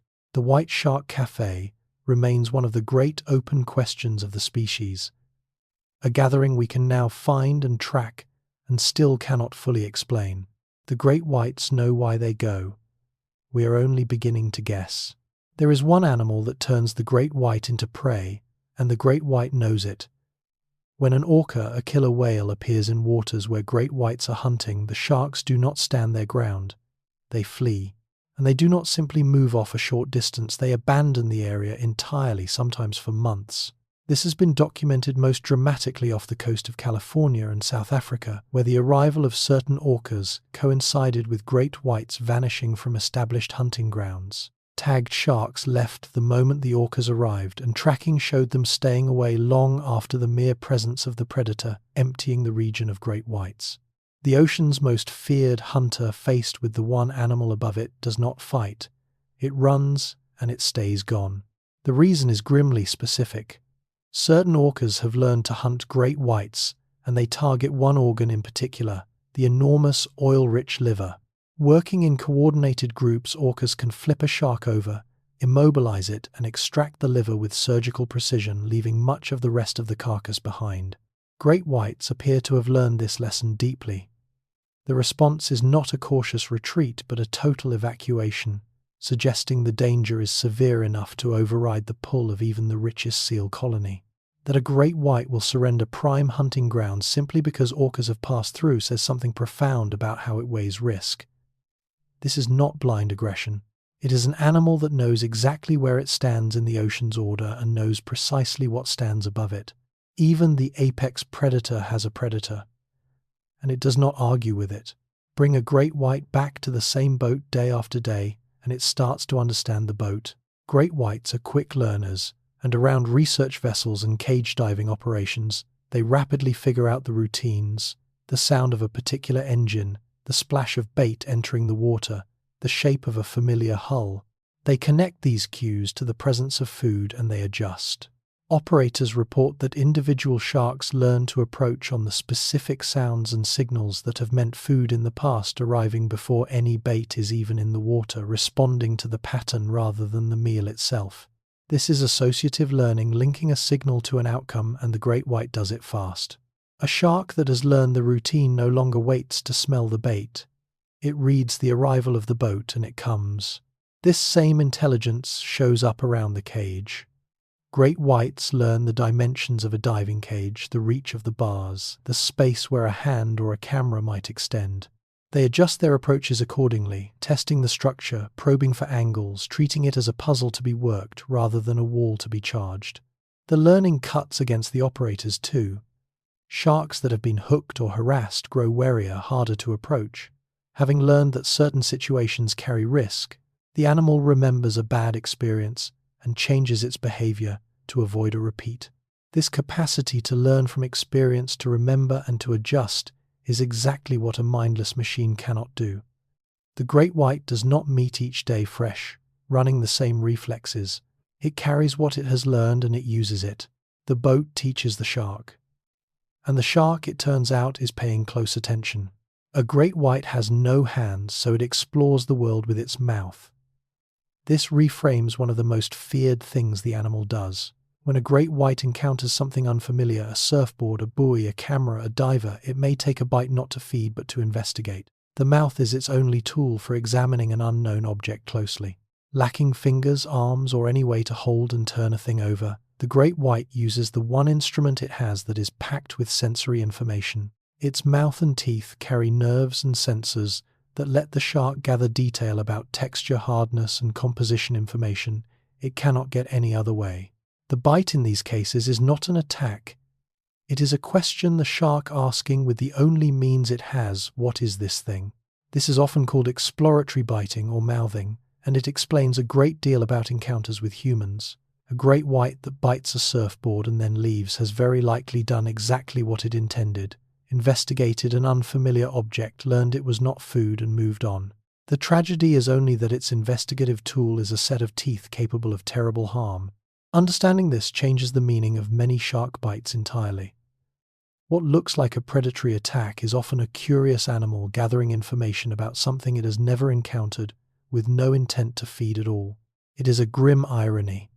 The great white's curiosity, the very thing that marks its intelligence, is expressed through the one organ that makes that curiosity dangerous to us.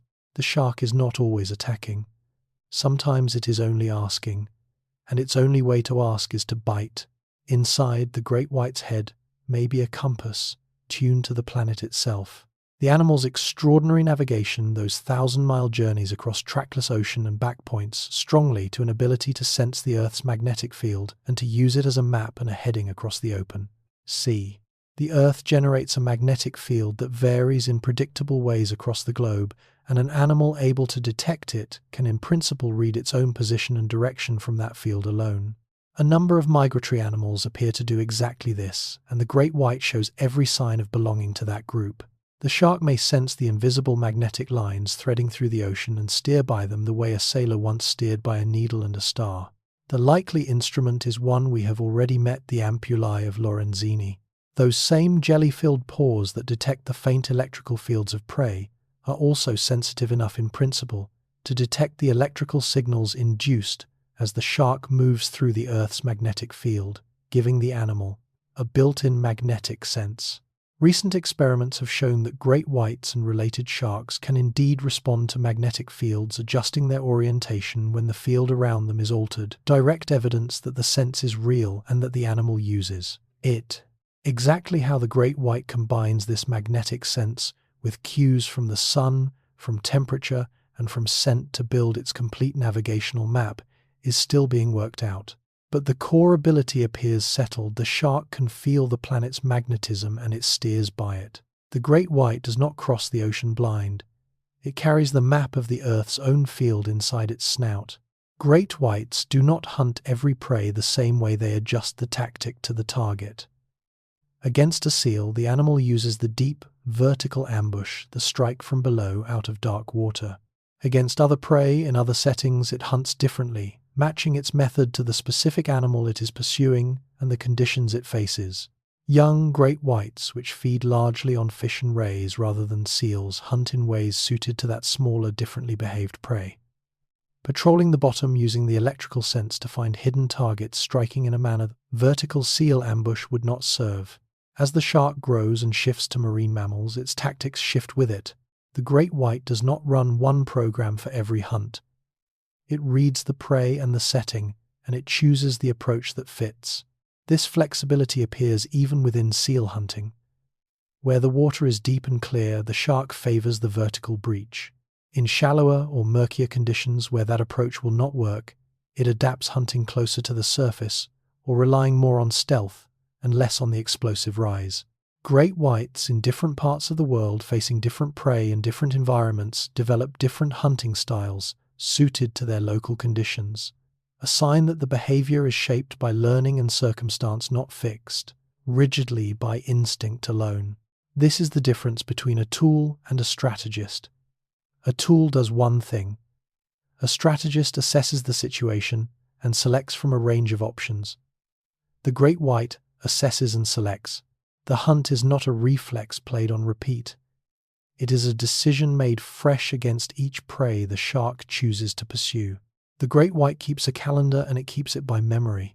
At hunting grounds around the world, the same individual sharks return at the same times of year, season after season, arriving when the prey is abundant and departing when it thins, a pattern of timing so consistent that researchers can predict which animals will appear and roughly when. This is called site fidelity, and it runs deep in the species. A great white does not drift randomly through the ocean, taking whatever it happens upon. It knows particular places, knows what those places offer and when, and structures its year around, returning to them at the productive moment. The shark holds a schedule in its memory, this coastline, in this season, that colony, when the pups are born, and it arrives on time year after year. The precision is remarkable. Individual great whites, recognizable by their markings, have been documented returning to the same seal colonies during the same weeks of the same season across many years, timing their arrival to the peak of the hunting opportunity. This demands both memory and timing. The animal must remember the place, remember what it offers, and track the passage of the year well enough to arrive at the right moment. That is a sophisticated internal calendar for a fish, and it depends on the navigational abilities we have already seen. Site fidelity also has consequences for how we protect these animals, because it means specific populations depend on specific places at specific times, and losing one of those places hits the sharks that rely on it directly. The great white lives by a schedule written in memory, a hunter that knows not just where to go but when. There is a great white so large that people gave her a name.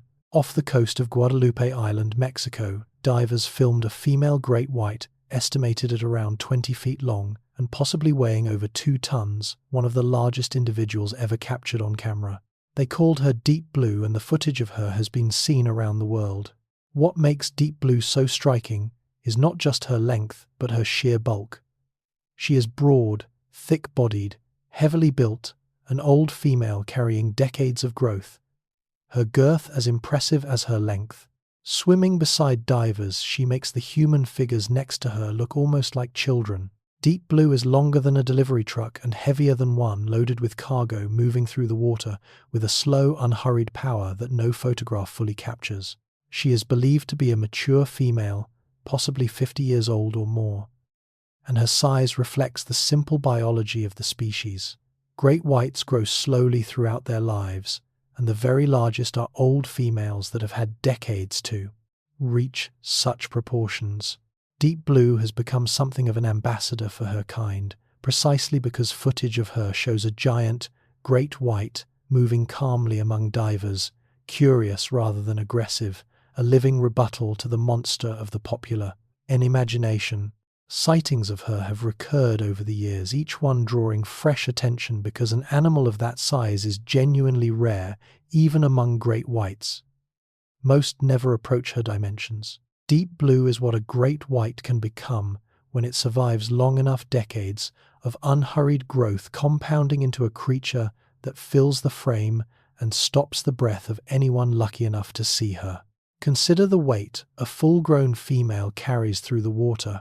A large adult great white can weigh somewhere between 2 and 3 tons, 4,000 to 6,000 pounds of muscle cartilage and oil-filled liver, propelled by a tail through a medium far denser than air.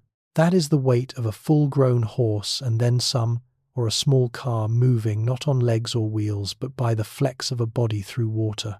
And the great white carries that mass with an ease that belies it, cruising slowly, turning smoothly, accelerating in a burst when it must. Watch a 2-ton great white glide past, and the impression is not of heaviness but of weightlessness, all that bulk suspended and balanced, moving as if it costs nothing. Much of that apparent ease comes from the animal's design.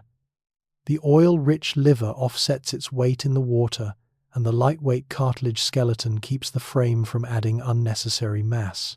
The great white is heavy, but it is engineered to carry its heaviness with minimal effort. Females run larger than males, and the biggest, heaviest individuals are almost always old females. Like deep blue, their weight accumulated over decades of slow, steady growth. A male great white is a large animal. A large female is larger still. This mass matters in the hunt. The momentum of a 2-ton body driving upward in a breach is part of what makes the strike so devastating, the sheer weight behind the bite, adding force the muscles alone could never supply. 2 to 3 tons moving through the sea as if gravity had been switched off. That is the scale of a full-grown great white, a giant that wears its size lightly. For a long time, we badly underestimated how long these animals live, and the truth when it came was staggering. Great whites were once thought to live perhaps 20 or 30 years. Then researchers found a way to read their true age, and the numbers leapt upward. Great whites can live more than 70 years, and possibly longer still. The breakthrough came from a new dating technique. By measuring radiocarbon left in the tissues of great whites, a marker tied to atomic bomb testing in the mid-20th century, scientists were able to age individual sharks far more accurately than before, and the oldest animals proved to be decades older than anyone had guessed. A single great white may swim the ocean for the better part of a human lifetime, born before you and outliving you if you happen to meet as it reached old age. This lifespan reshapes how we understand the animal. A 70-year-old great white has hunted the same coastlines for decades, crossed the same ocean routes year after year, accumulated a lifetime of learning and experience. The old females like deep blue are not just large, they are ancient, carrying half a century or more of life. The long lifespan also explains the slow growth and the enormous size of the oldest individuals. Given 70 years to grow, a great white simply keeps getting bigger, which is why the true giants are always the old ones. And this longevity carries a hidden cost, one that will matter greatly in the final stage of this story. An animal that takes decades to mature and lives most of a century is an animal that cannot replace its numbers quickly, a vulnerability written into the very length of its life. 70 years or more. The great white does not just live, it endures. Before a great white can reproduce, it must survive a very long adolescence. Great whites mature slowly, remarkably slowly for a fish. Females may not be ready to reproduce until they are somewhere around 30 years old, and males somewhat earlier, but still after a long climb through the years. This is an extraordinary delay. For decades, a great white grows, hunts, learns, and ranges across the ocean without ever reproducing, reaching adulthood, only after a span of time that would carry a human from birth into middle age. Maturity for this animal is a distant milestone reached slowly. 30 years to become a parent, a great white spends longer growing up than most animals spend alive. The slow maturation is tied to everything else about the species. The long lifespan gives the animal time to mature slowly. The large adult size requires decades of growth to reach. The delayed reproduction is simply part of a life lived on a very long time scale. But this slow climb to maturity carries the same hidden danger as the long lifespan magnified. A species that does not reproduce until age 30 is a species with a fragile hold on its own. Numbers every shark killed before it matures is a shark that never reproduces at all. Its entire genetic future erased before it began. This single fact, the decades-long wait before a great white can breed, is one of the most important reasons the species is so vulnerable to human pressure, a point that will return with full weight before this story closes. For now, hold the scale of it. 30 years of growing before the first offspring. A creature that measures its life not in seasons but in decades. A great white pregnancy may last nearly a year and a half, one of the longest known in the animal kingdom. While the exact figure is difficult to confirm in a species so hard to study, the best estimates put the gestation period at somewhere around 18 months, far longer than the 9 months of a human pregnancy. This means a pregnant female carries her developing young for the better part of 2 years before giving birth, an enormous investment of time and energy in a single litter. Everything about great white reproduction operates on the same slow, deliberate scale as the rest of the animal's life. For a year and a half, the female carries her pups inside her, hunting and migrating across the ocean, all the while the next generation developing slowly in the dark. The long gestation fits the pattern we have seen throughout this stage. A slow-growing, long-lived animal that matures late also reproduces, slowly carrying its young for an extended period and producing offspring that are highly developed at birth, rather than numerous and fragile. Because this gestation is so long, and because females likely do not reproduce every year, needing time to recover between litters, the rate at which great whites can produce young is extraordinarily low. A female may produce only a handful of litters across her entire long life. This is another thread in the same story of vulnerability.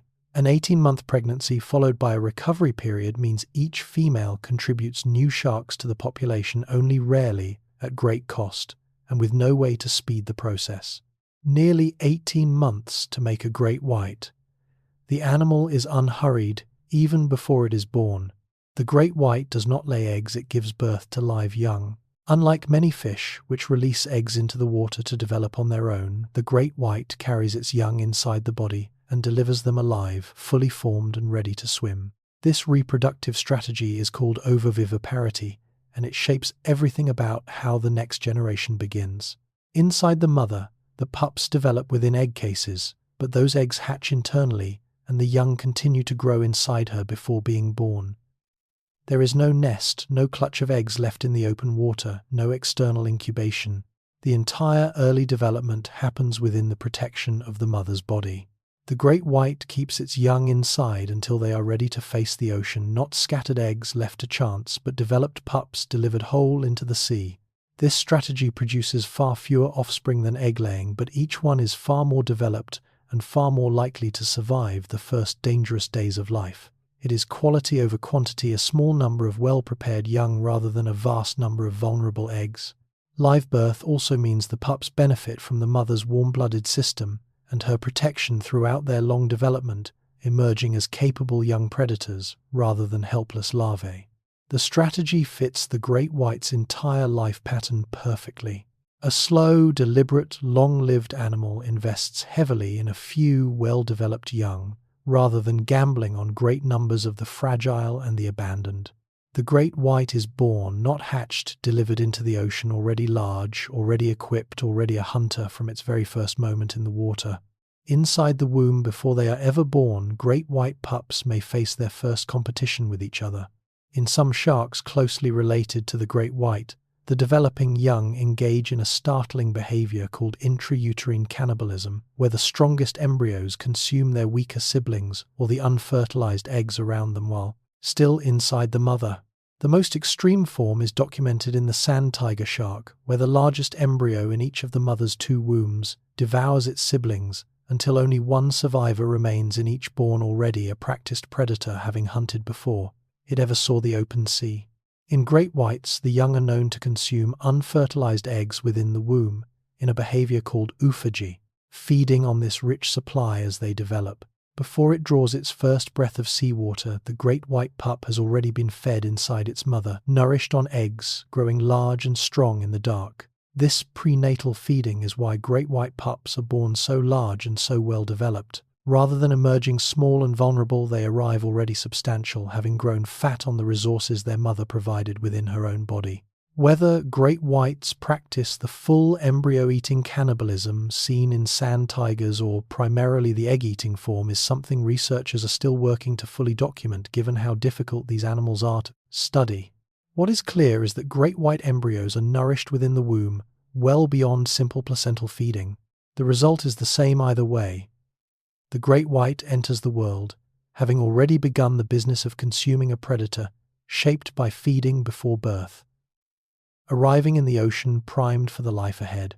The hunt for a great white begins before it is even born. A newborn great white is already larger than many adult fish, and already a hunter. At birth, a great white pup measures around 4 to 5 feet long, the size of a grown human child or larger, and enters the ocean fully equipped to feed itself from its very first day. There is no larval stage, no tiny helpless beginning. This large birth size is the payoff of everything that came before it, the 18-month gestation, the prenatal feeding, the enormous maternal investment. All of it produces a pup that arrives in the world substantial, capable, and ready to survive on its own immediately. A great white is born at a size most fish never reach, in their entire lives delivered into the sea already 1.5 yards of functioning predator. From its first moments, the pup hunts. It begins with fish and rays and other small prey using the same senses and instincts as the adults scaled down to its size. It does not need to be taught how to feed, and it does not need to grow into being a predator. It arrives as one. This large size at birth gives the pup a critical advantage in survival. A 4-foot shark has far fewer predators than a tiny one would, and it can catch meaningful prey immediately rather than struggling at the bottom of the food chain. Yet even at this size, the newborn is vulnerable small enough that larger sharks, including adult great whites, may prey upon it, which shapes where the young ones spend their early years. Born large, born ready, born hunting, the great white skips the fragile beginning entirely and enters the ocean already formidable, a predator from its first breath of seawater. From the moment it is born, a great white is entirely alone. There is no parental care whatsoever. The mother gives birth and departs, and the pup is left to fend for itself in the open ocean from its very first moment, with no protection, no guidance, and no lessons from any adult. This is a stark reality of great white life. The enormous maternal investment ends at birth. Everything the mother provides, she provides before the pup is born, the long gestation, the prenatal nourishment, the large birth size. Once delivered, the young shark is on its own completely. The pup swims away from its mother and never sees her again. No family, no teaching, no shelter, only the ocean and its own instincts to carry it forward. Remarkably, the newborn does not need instruction. Everything it requires to survive, how to hunt, how to sense prey, how to navigate, how to avoid danger, is already built into it, encoded in instinct, and ready to use from the first day. The great white is born knowing how to be a great white. This is why the large birth size and prenatal feeding matter so much. Because there is no parental care, the pup must be fully self-sufficient immediately, and the mother's entire investment goes toward making it capable of survival from the start, rather than toward protecting it afterward. There is even danger from its own kind. Because adult great whites may prey on the young, the mother's departure is not only abandonment but a kind of grim necessity. The pup may be safer away from the very adults that bore it. Alone from the first minute, equipped with everything it needs and nothing it does not. That is how a great white begins its life. One great white made a journey so extraordinary it rewrote what we thought possible. A female great white tagged off the coast of South Africa and named Nicole swam all the way across the Indian Ocean to Australia and then back again, a round trip of roughly 12,000 miles completed in under 9 months. This was the first documented transoceanic migration by a great white, and it stunned the researchers tracking her. Nicole crossed an entire ocean basin, more than 6,000 miles in one direction, navigating open water the whole way, and then returned to the exact same stretch of South African coast where she had started.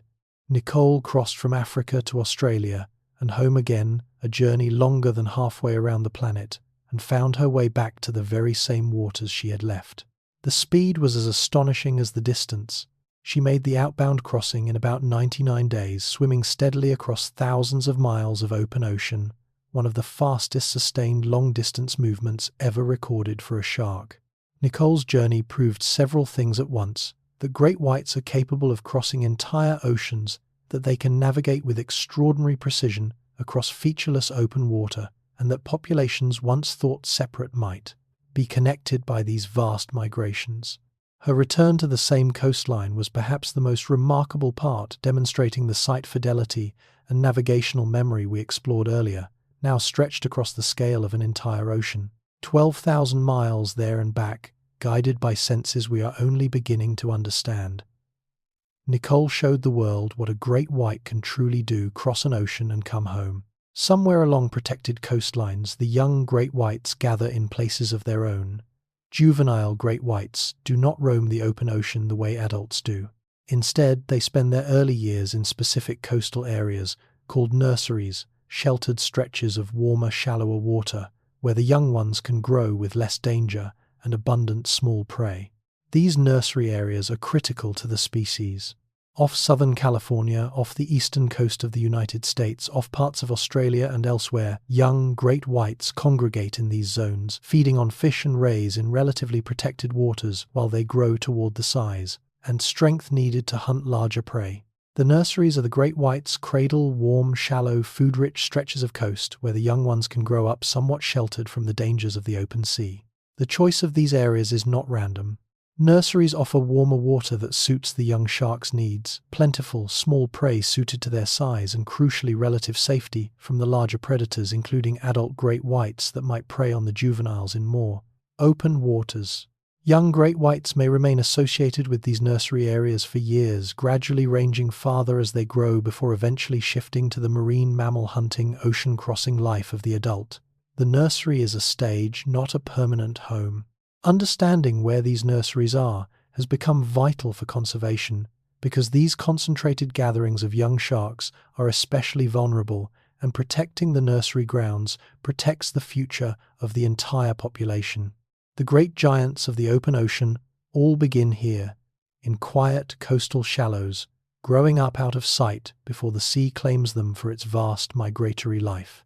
The great white does not stay near the surface, it plunges into the deep dark far below where sunlight reaches. Tracking data has revealed that these animals routinely dive to remarkable depths, descending hundreds of meters, and on occasion far deeper still into the cold black water of the open ocean. Great whites have been recorded diving to depths of over 1,000 meters, more than half a mile, straight down into a world of near-freezing water, crushing pressure, and total darkness. Utterly unlike the sunlit coastal waters where we usually picture them, the great white drops into a darkness where the surface disappears entirely into cold black water half a mile deep and moves through it as comfortably as through the shallows. These deep dives are especially common during the open ocean phase of the great white's life, out in places like the White Shark Café, where the sharks perform repeated plunges into the depths for reasons still being unraveled, feeding on deep prey perhaps, or something else we have not yet understood. The great white's warm-blooded system makes these dives possible. By keeping its muscles, brain, and eyes warm, the animal can descend into frigid, deep water and continue to function at full capacity, where a cold-blooded fish would slow and stiffen in the cold. The pressure at such depths would crush many animals, but the great white's body, built largely of flexible cartilage and lacking any air-filled swim bladder, handles the descent without the difficulties that pressure poses to creatures with gas-filled spaces inside them. Half a mile down into the black and back up to the sunlit surface, the great white moves between worlds most life can never touch. Among great whites, it is the females who grow into giants. Female great whites are substantially larger than males, the females reaching the greatest lengths and the heaviest weights, while males remain notably smaller throughout their lives. The true titans of the species, the deep blues of the world, are always female. This pattern where the female is the larger sex is common among sharks, and in the great white it is pronounced. A large male great white is an impressive animal, but it is outmatched in size by the largest females, which can exceed it by several feet and a great deal of weight. The largest great white you could ever encounter would almost certainly be female. The record holders, the giants, the animals that fill the frame, are the mothers of the species. The reason for this size difference ties directly to reproduction. A female great white must carry her young through an 18-month pregnancy, producing large, well-developed pups. A larger body can carry a larger litter and bigger, healthier young, so there is strong evolutionary pressure for females to grow large. This size difference also affects the social hierarchy we explored earlier, because rank among great whites is largely determined by size, and females grow largest. Mature females often sit at the very top of the social order, deferred to by the smaller males and juveniles around them. So the great white's greatest giants are not the fierce males of imagination, but the enormous old females carrying decades of growth and the future of the species within them. In the world of the great white, the largest, the oldest, and the most dominant are almost always her. A great white can go weeks between meals, its body is that efficient, at extracting and storing energy. After a substantial feeding, particularly on rich fatty prey like a seal or a whale carcass, a great white may not need to eat again for a long time, living off the enormous energy reserves stored in its oil-rich liver. A single large meal of blubber delivers an immense amount of energy, and the great white's body is built to bank that energy and draw it down slowly. Estimates suggest that a good-sized meal of seal fat could sustain a great white for weeks, perhaps longer, before it needs to hunt again. The great white does not eat constantly, it feasts, then coasts, living off a single rich meal for weeks while it cruises the ocean in no hurry to hunt again. This efficiency shatters yet another piece of the monster myth, the image of a shark that must eat constantly, endlessly ravenous, always hunting. The reality is a highly efficient animal that eats infrequently, stores energy superbly, and spends much of its time simply cruising, not feeding. The rich fatty prey the great white prefers is central to this efficiency. Blubber is one of the most energy-dense foods in the ocean, and by targeting fat-rich seals and whale carcasses, the great white maximizes the energy gained from each hunt, extending the time it can go before needing another. This is also why the failed hunts and the careful energy management we saw earlier matter so much. Each successful hunt must sustain the animal for a long stretch, so wasting energy on hopeless chases would be costly indeed. Feast then coast. The great white eats like an animal that understands deeply the value of what it catches. For all the great white's power, only a few of its young will ever survive to adulthood.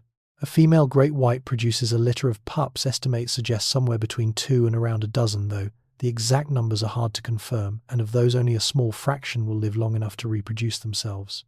The early years are perilous. Newborn and juvenile great whites face predation from larger sharks, including other great whites, along with the ordinary dangers of survival in the open ocean. Many do not make it through their first years of life, despite being born large and capable. Of a litter of great white pups, perhaps only 1 or 2 will survive the long, dangerous climb to adulthood, the rest lost to the ocean's countless hazards along the way. This is the harsh arithmetic that lies beneath the species' vulnerability. Great whites produce few young, those young take decades to mature, and most of them die before they ever reproduce. The margin for maintaining the population is razor thin. The small litter size fits the great white's overall strategy of quality over quantity, a few large, well-developed pups rather than many small ones. There are simply not many young great whites entering the world in the first place. When this low reproductive output meets human pressures, the fishing, the bycatch, the killing we will confront in the final stage, the result is a species that cannot easily replace what it loses. Few pups, fewer survivors, decades to maturity. The great white's hold on its own future is far more fragile than its fearsome reputation would ever suggest. The great white belongs to a lineage so ancient it makes the age of mammals look recent. Sharks as a group have existed for more than 400 million years, swimming the oceans before the dinosaurs, before the first trees, before life had fully established itself on land. The great white's own ancestry reaches back tens of millions of years into that vast history. To grasp the scale of it, sharks appeared in the fossil record long before Saturn's rings formed, and they have survived every mass extinction that has swept the Earth since, outlasting the dinosaurs, outlasting countless other lineages, persisting through catastrophes that erased most of life on the planet. The shark's line stretches back beyond the age of dinosaurs, beyond the first forests, into a time when the continents themselves wore different shapes, an inheritance almost too old to imagine. The great white as we know it is more recent, but it descends from this ancient and remarkably successful design. The basic shark body plan, the cartilage skeleton, the powerful jaws, the sensory systems proved so effective that it has persisted, refined, but fundamentally intact across an almost unfathomable span of time. This deep evolutionary history is part of what makes the great white so perfectly adapted.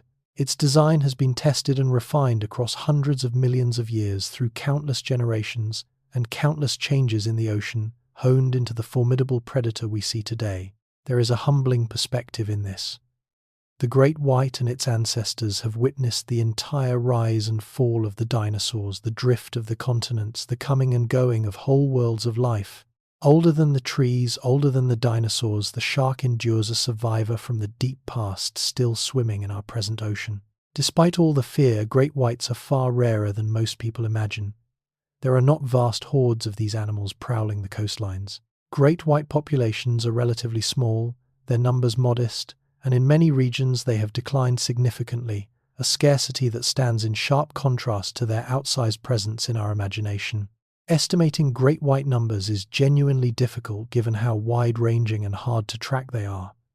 But the research that exists consistently points to populations that are small and in various places vulnerable. This is not an abundant animal. It is a rare one. For all the terror the great white inspires, the ocean holds surprisingly few of them, a scattered, thinly spread population, not the teeming menace of popular fear. This rarity flows directly from the biology we have explored throughout this stage. An animal that matures slowly, reproduces, rarely produces few young, and loses most of them before adulthood simply cannot maintain large numbers. The great white's population is naturally limited by its own slow, deliberate life cycle. The scarcity also makes the species especially precious and especially fragile. When numbers are already low, every loss matters more, and pressures that a more abundant animal might absorb can push a rare one towards serious decline. There is a striking irony here. The animal we fear as an ever-present menace is in truth a relatively rare creature, one whose greatest danger is not the threat it poses to us, but the threat we pose to it. Few in number, thinly spread, and more precious than the fear allows, the great white is not the ocean's overwhelming menace, but one of its rarer and more vulnerable inhabitants. Most of the time, the great white is not the explosive killer of the breach. It is a slow, patient cruiser holding its power in reserve. For the vast majority of its life, the great white moves through the ocean at a leisurely pace, gliding along at a few miles an hour, conserving its energy, unhurried and deliberate in its movements. This slow cruising is the great white's default state. The explosive burst of the hunt is rare and brief, reserved for the decisive moment of a strike. The rest of the time, cruising the coastline, crossing the open ocean, patrolling its hunting grounds, the animal moves slowly and efficiently, saving its strength. The great white spends its days in an unhurried glide, all that explosive power held quietly in reserve, spent only in the rare seconds when a hunt demands it. This measured pace is essential to the great white's energy economy. The burst of a hunt is enormously expensive, and the long migrations across oceans demand endurance rather than speed. By cruising slowly for most of its life, the great white conserves the energy it needs for the moments that matter and the journeys it must make. The warm red muscle along the great white's spine is built precisely for this steady, tireless cruising, driving the animal along mile after mile at an efficient pace, while the explosive pale muscle waits in reserve for the strike. There is a kind of majesty in this unhurried movement, a giant predator gliding through the blue with slow, deliberate power, in no rush master of its domain, spending its strength only when the moment is worth it. The great white is not a creature of constant violence. It is most of the time a slow and stately traveller of the sea, carrying its terrible power quietly within. When a whale dies and its body drifts at the surface, it becomes one of the greatest feasts the ocean can offer, and the great white knows it. A whale carcass represents an enormous windfall of energy, tons upon tons of fat and flesh. The great white targets the blubber, especially the thick layer of fat that is the most energy-dense part of the whale. Feeding on a whale carcass, a great white can consume an enormous quantity of this rich fat, taking in energy that may sustain it for a very long time afterward. A single whale carcass can feed many great whites for days, a floating mountain of fat drawing sharks from miles around to gorge on the richest meal the sea provides. These scavenging feasts are important events in great white life. They provide a massive influx of energy with none of the effort or risk of a live hunt, no chase, no burst, no danger of injury from struggling prey. The whale is already dead. The shark simply feeds.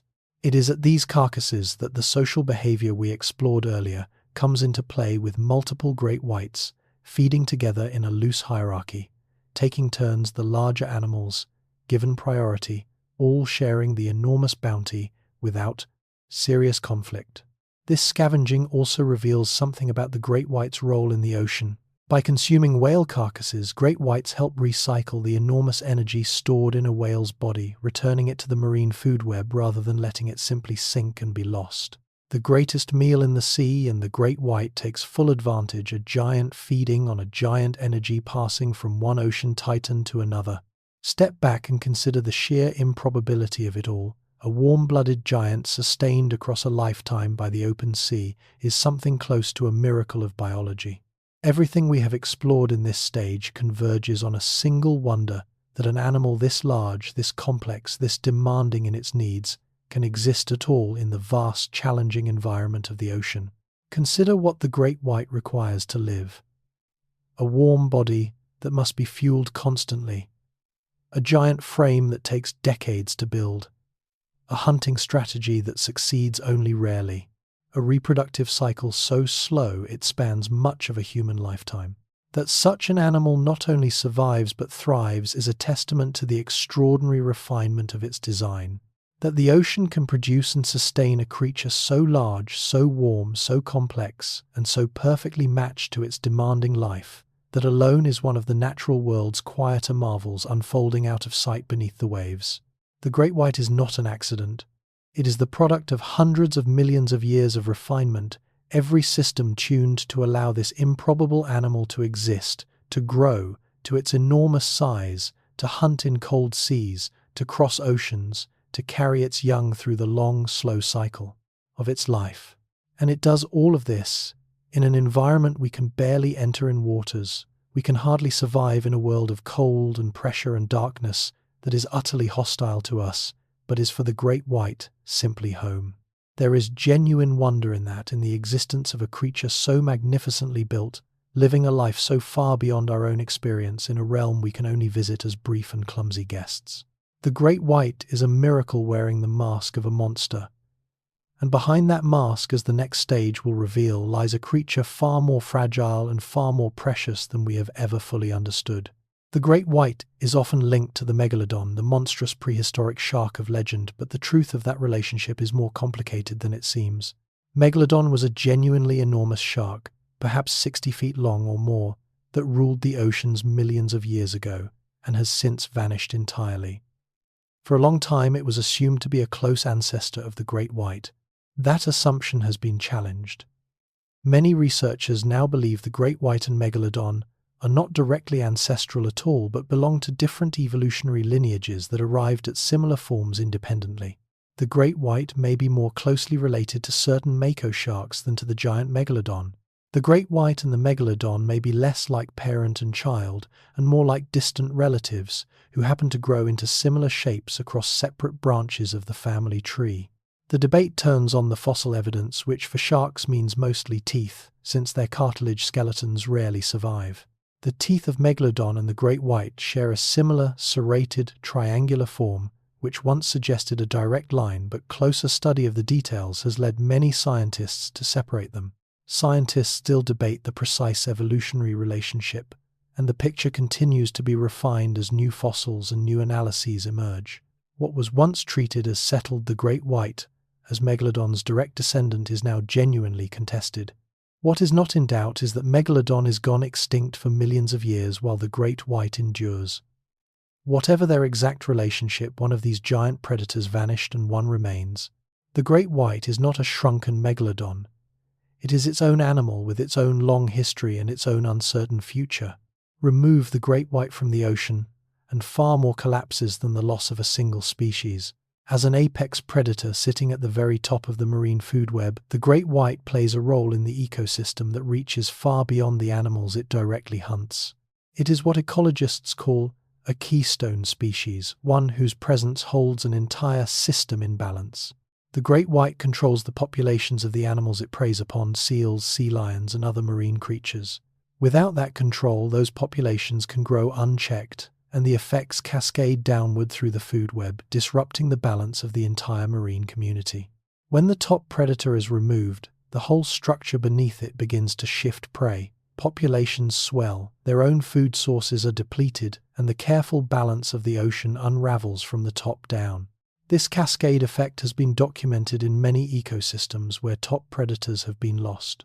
The removal of the apex predator sets off a chain reaction that can transform an entire environment, often in ways that damage its health and diversity. The predator, it turns out, was holding the whole system together. The great white's role is not just to kill, but to regulate, to keep prey populations in check, to cull the sick and the weak, to maintain the balance that allows the whole diverse community of the ocean to function.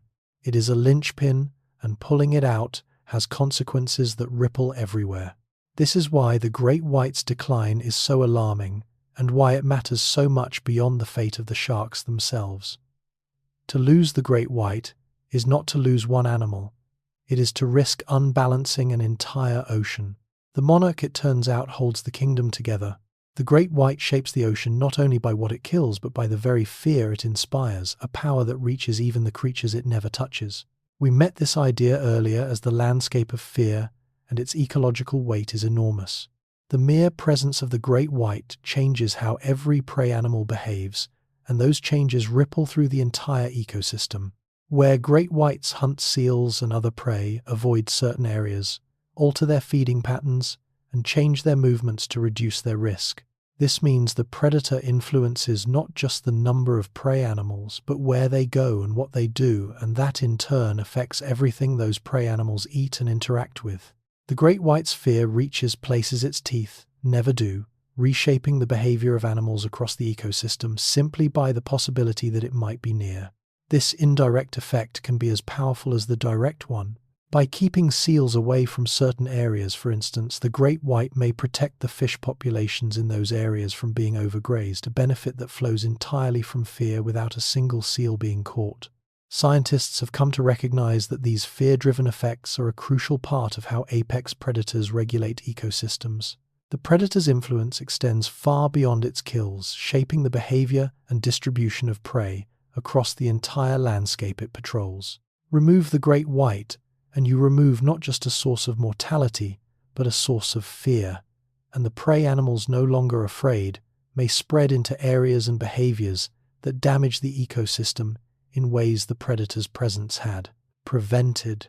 The great white governs its realm partly through dread, and that dread, strange as it sounds, is part of what keeps the ocean healthy.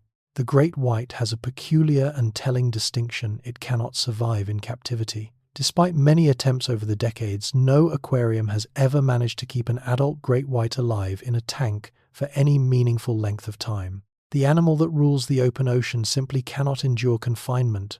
The attempts have a consistent and sobering history. Great whites placed in tanks typically refuse to eat, become disoriented, injure themselves against the walls, and decline rapidly. Most have died or had to be released within days or weeks. The great white does not adapt to captivity, it deteriorates in it. The ocean's most formidable predator, master of its vast domain, cannot live within walls. The confinement that other sharks tolerate breaks the great white completely. The reasons appear rooted in the animal's very biology. The great white must swim constantly to breathe and to stay warm, and it is built to travel vast distances through open water. A tank, however large, cannot accommodate an animal designed for the boundlessness of the open ocean. The walls themselves seem to be part of what destroys it. The great white's reliance on ram ventilation, its need for constant motion, its use of electrical senses that may be disrupted by the metal and electrical fields of a tank, all of these likely contribute to its inability to survive. Confinement. The exact combination of factors is still not fully understood.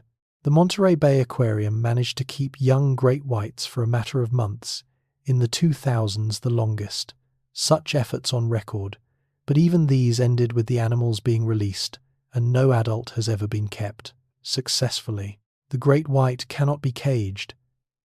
It belongs to the open ocean so completely that to remove it from that vastness is for the animal a kind of undoing.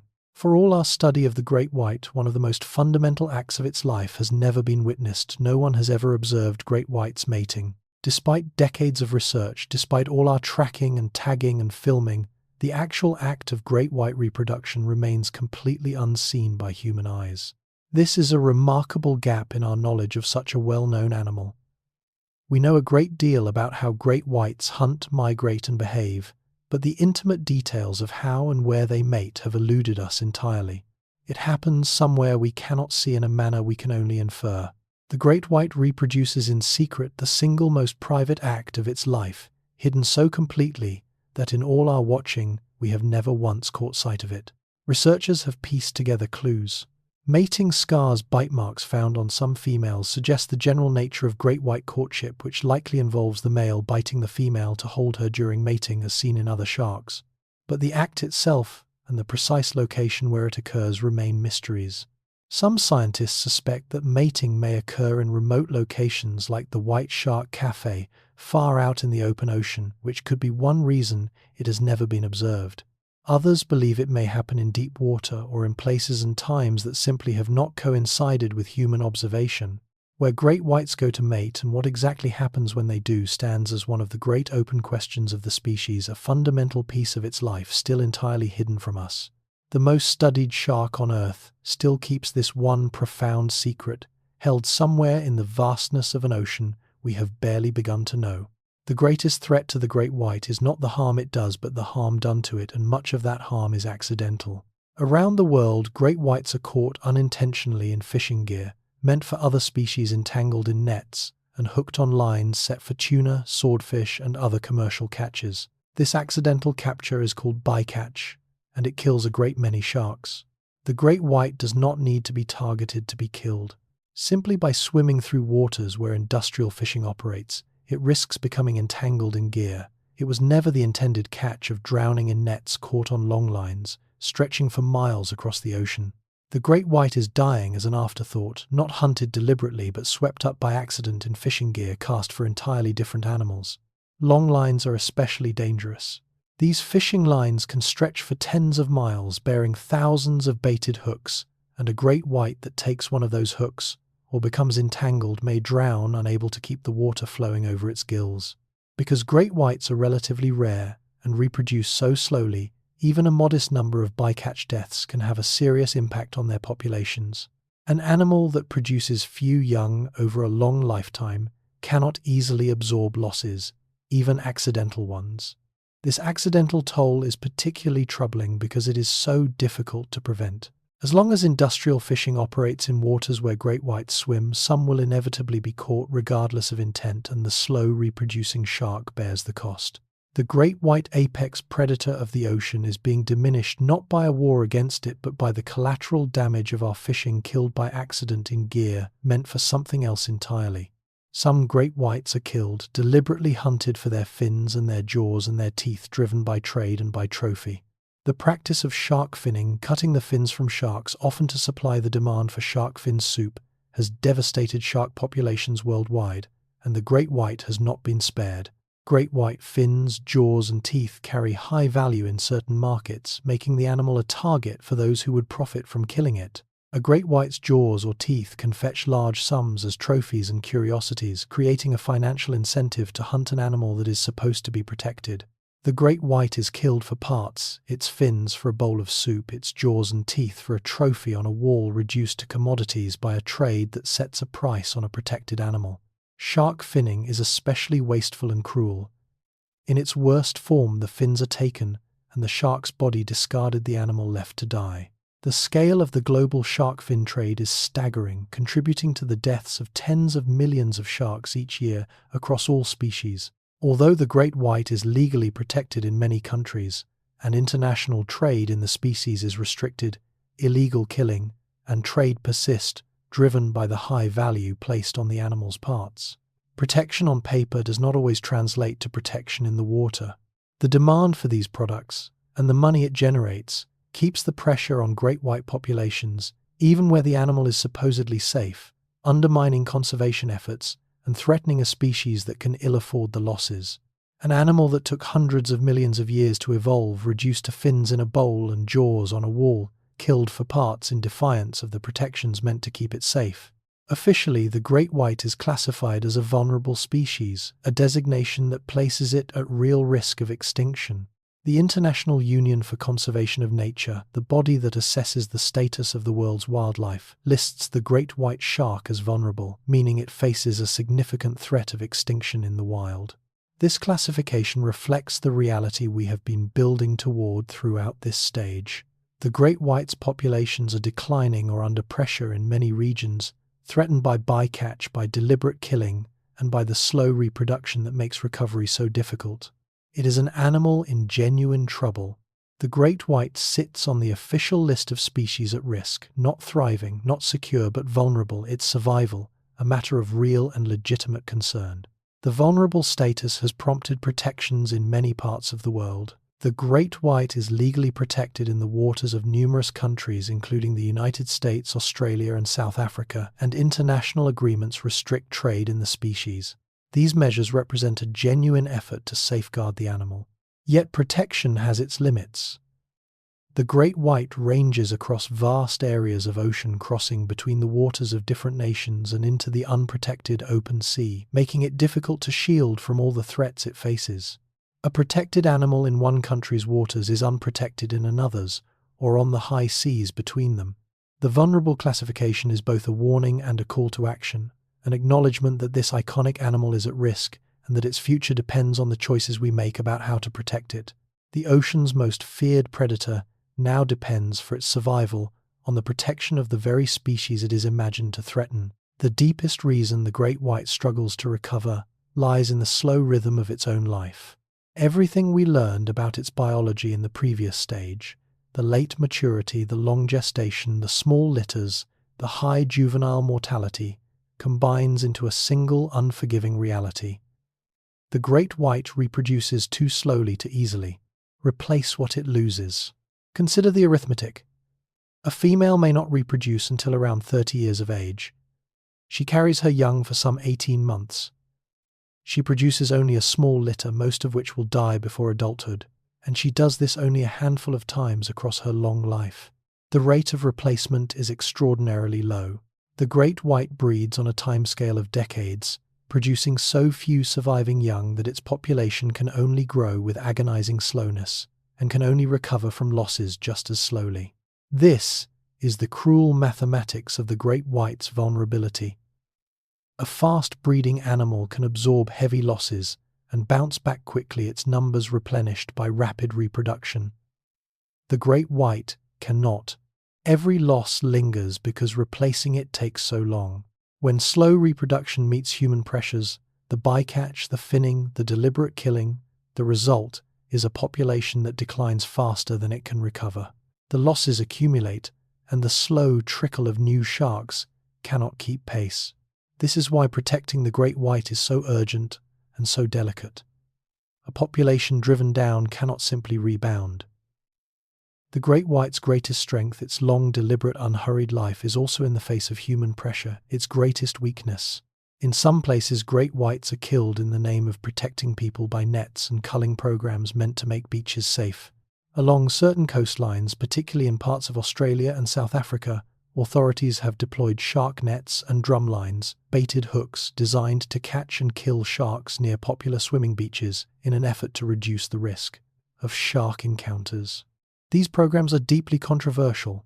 They kill great whites and many other marine animals, including harmless species and threatened ones, often with questionable effectiveness at actually protecting swimmers. The nets and drumlines catch indiscriminately, taking a heavy toll on ocean life. In the effort to protect beachgoers, these programs kill the very animals they target, and countless others, besides a protection built on the death of a vulnerable and ecologically vital species.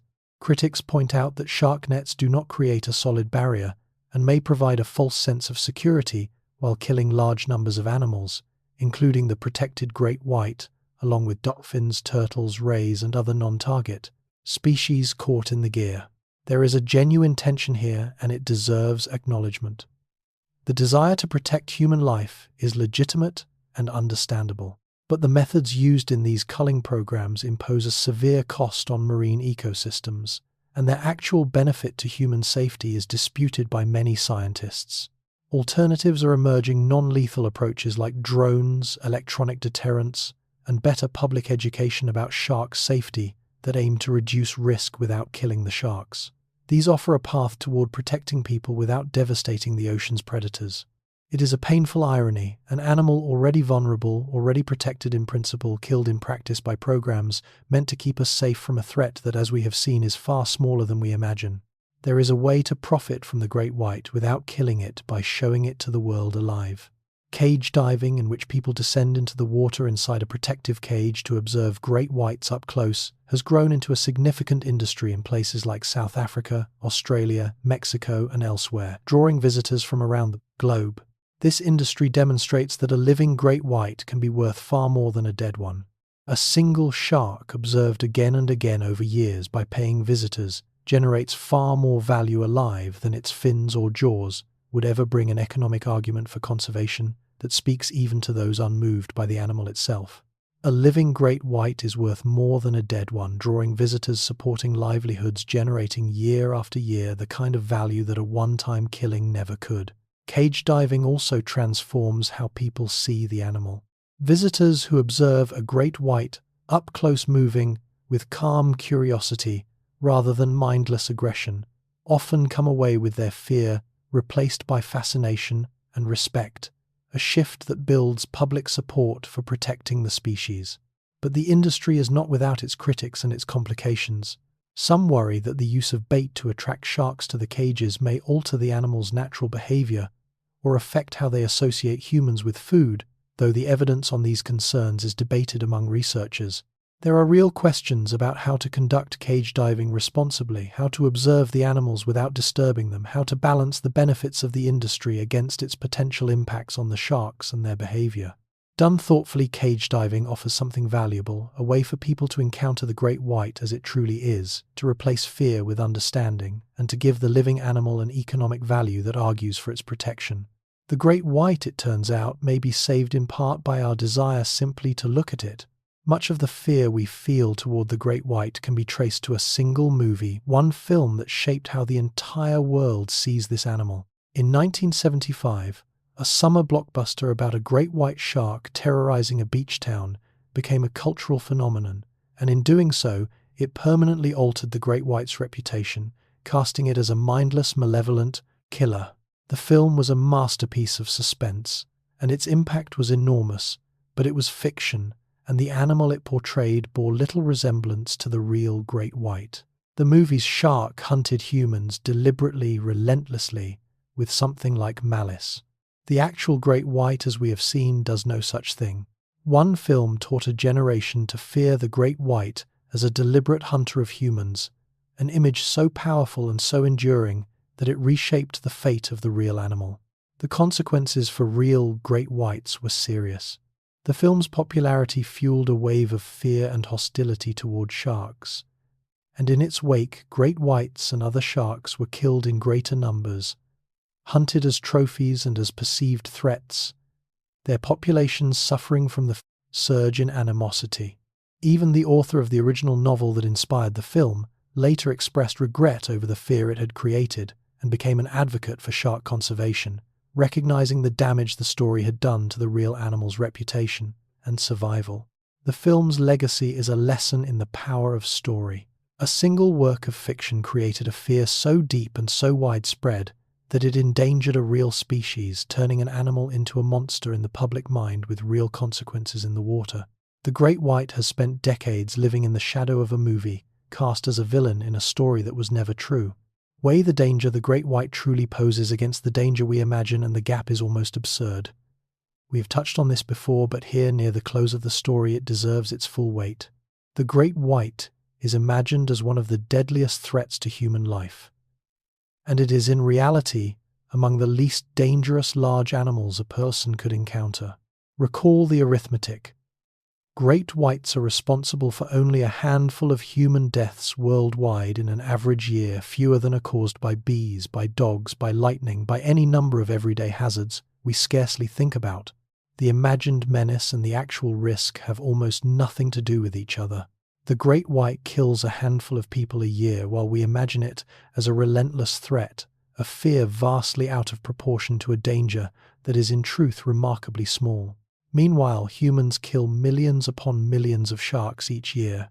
Set the two numbers side by side, the few humans killed by great whites, the millions of sharks killed by humans, and it becomes clear which species is truly the threat to the other. This is not to dismiss the real tragedy when a great white attack does occur. Each such event is a genuine loss, and the fear it generates is human and understandable. But fear should be proportional to risk, and in the case of the great white, it is wildly dramatically not. The gap between the danger imagined and the danger real is one of the great distortions in how we see the natural world, a case where fear, amplified by story and spectacle, has utterly overwhelmed fact. The great white is not our enemy. The numbers say so plainly if only we are willing to hear them. By keeping the ocean in balance, the great white may protect the very fisheries that humans depend upon, a benefit we are only beginning to appreciate. As an apex predator regulating the marine food web, the great white helps maintain the health and stability of ocean ecosystems, and that stability supports the fish populations that human communities rely on for food and livelihood. The connection runs through the food web. By controlling populations of seals and other predators, and by shaping the behavior of prey across the ecosystem, the great white helps prevent the imbalances that can devastate fish stocks. A healthy population of top predators is often a sign and a cause of a healthy and productive ocean. The great white may quietly guard the fisheries we depend on, its role at the top of the food web, helping to sustain the very fish stocks that feed human communities. This reframes the relationship between humans and great whites entirely. Far from being merely a threat to be feared and eliminated, the great white may be an ally in maintaining the ocean's productivity, a species whose presence benefits the humans who have so long regarded it as an enemy. Studies of marine ecosystems increasingly show that removing apex predators can trigger cascading collapses that harm fisheries and reduce the ocean's ability to provide for human needs. The predators, it turns out, are part of what makes the ocean bountiful. Protecting the great white, then, is not only an act of conservation for its own sake, but potentially an investment in the health of the oceans that sustain us, a recognition that our fates and the sharks may be more intertwined than we ever supposed. The animal we feared as a taker of life may, in the larger scheme, be a guardian of the abundance we depend upon. Much of what we now know about the great white comes from a quiet revolution in technology, the tags and transmitters that let us follow these animals into the depths and across the oceans. By attaching electronic tracking devices to great whites, researchers have been able to follow their movements in detail that was impossible only a few decades ago, and the discoveries have transformed our understanding. It was tracking technology that revealed the great white's transoceanic migrations, like Nicole's journey to Australia and back. It was tags that uncovered the gathering at the White Shark Café, the deep diving, the site fidelity, the vast ranges these animals cover. Nearly everything we have learned about great white movement traces back to these devices. The tag on a shark's fin has opened a window into a hidden life, revealing journeys, gatherings, and depths that no human observation could ever have witnessed directly. Modern tags do remarkable things. Some record depth, temperature, and location, continuously storing the data until the tag detaches and floats to the surface to transmit it. Others report a shark's position via satellite each time its fin breaks the surface, letting researchers follow individual animals in near real time across entire oceans. This technology has been essential to conservation as well as science. Understanding where great whites go, when and why, allows for better protection. Identifying critical habitats, nursery areas, and migration routes that need safeguarding, and revealing where the animals face the greatest threats. The tags have turned the great white from a creature glimpsed only in fleeting encounters into an animal whose life we can follow across time and space, illuminating a world that was until recently entirely hidden from us. Piece by piece, transmission by transmission, the technology is drawing back the veil on the secret life of the ocean's great wanderer.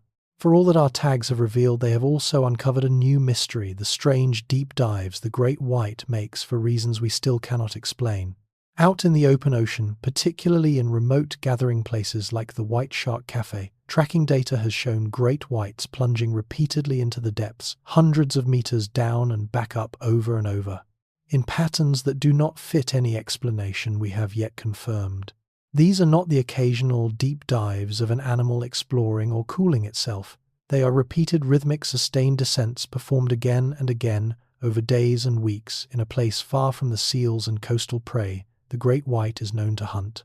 Something is drawing these animals down into the dark repeatedly, deliberately. The great white descends into the deep again and again in a pattern too regular to be random, for a purpose that remains hidden from us despite all our watching. Researchers have proposed explanations.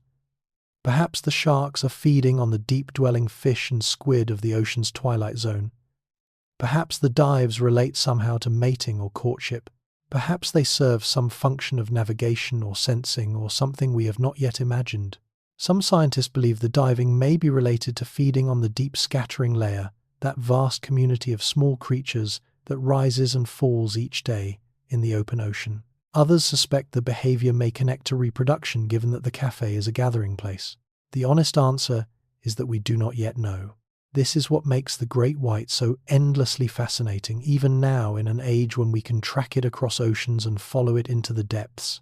The more we learn, the more new questions we uncover, and the animal keeps its deepest secrets even as we watch it more closely than ever before. The great white dives into the dark for reasons it has not yet shared with us, and perhaps for now, that mystery is part of its magnificence. Imagine for a moment an ocean without the great white, and consider what such a world would truly become. If this apex predator were to vanish, the consequences would ripple outward through the entire marine ecosystem, unraveling balances that have held for millions of years in ways we can predict only in part and would struggle to undo. The animals the great white controls would multiply unchecked. Seal and sea lion populations, no longer held in balance, could swell and strip the fish stocks they feed upon. The prey species, freed from the landscape of fear, would spread into areas and behaviors the predator's presence once prevented, overgrazing and disrupting habitats throughout the system. Remove the monarch and the kingdom does not simply carry on without it. The whole intricate order begins slowly and then not so slowly to come apart. The cascade would not stop there. As the balance shifts at the top, effects would flow downward through level after level of the food web, potentially transforming entire marine communities, damaging the diversity and productivity of the ocean, and harming even the fisheries that human communities depend upon for their survival. We have seen such collapses before in ecosystems where apex predators were lost, and the lesson is always the same. The top predator was doing essential work we did not fully appreciate until it was gone, holding together a structure whose complexity we understood only by its unraveling. An ocean without great whites would be a diminished ocean, less balanced, less healthy, less whole. The animal we have so long feared and fought turns out to be one of the threads holding the whole magnificent tapestry of ocean life together, and to pull it out would be to risk unraveling far more than we can foresee. The great white's absence would be felt not in one place but everywhere its influence once reached, which is to say across an entire ocean. And so we arrive at the final and perhaps the most humbling truth about the great white shark, that after all our study, all our tracking, all our decades of fascination and fear, so much of this animal remains entirely unknown to us. We have followed it across oceans and into the depths, and still it keeps its deepest secrets hidden in a vastness we have barely begun to explore. We do not know where great whites go to mate or precisely where they give birth. We do not fully understand their strange deep dives or everything that draws them to their remote ocean gatherings. We cannot say with certainty how many there are, or how their numbers are truly changing, or all of what passes between them in their silent, wordless communication. For every answer we have found, the great white holds back another question, a creature we have watched for a lifetime and still do not fully know. There is something fitting in this, and something valuable. The great white reminds us that the ocean remains, even now, a realm of genuine mystery, holding creatures whose lives unfold almost entirely beyond our sight, in depths and distances we can scarcely reach. The age of discovery is not over. It is still unfolding out there in the blue. And perhaps that is the truest measure of this animal, not the terror we projected onto it, not the monster we made of it in our stories, but the reality of a magnificent, ancient, deeply intelligent creature that has swum the ocean since, before our kind existed, and that carries within its life more wonder and more unanswered questions than all our fear ever imagined. The great white is not the villain of the deep. It is one of its last great mysteries, moving through waters we will never fully know, keeping secrets we may never fully learn, a perfect predator, a fragile monarch, and a reminder that the ocean still holds wonders we have only begun to understand. And somewhere out there right now in water too deep for our eyes to follow, one of them is diving into the dark. Good night.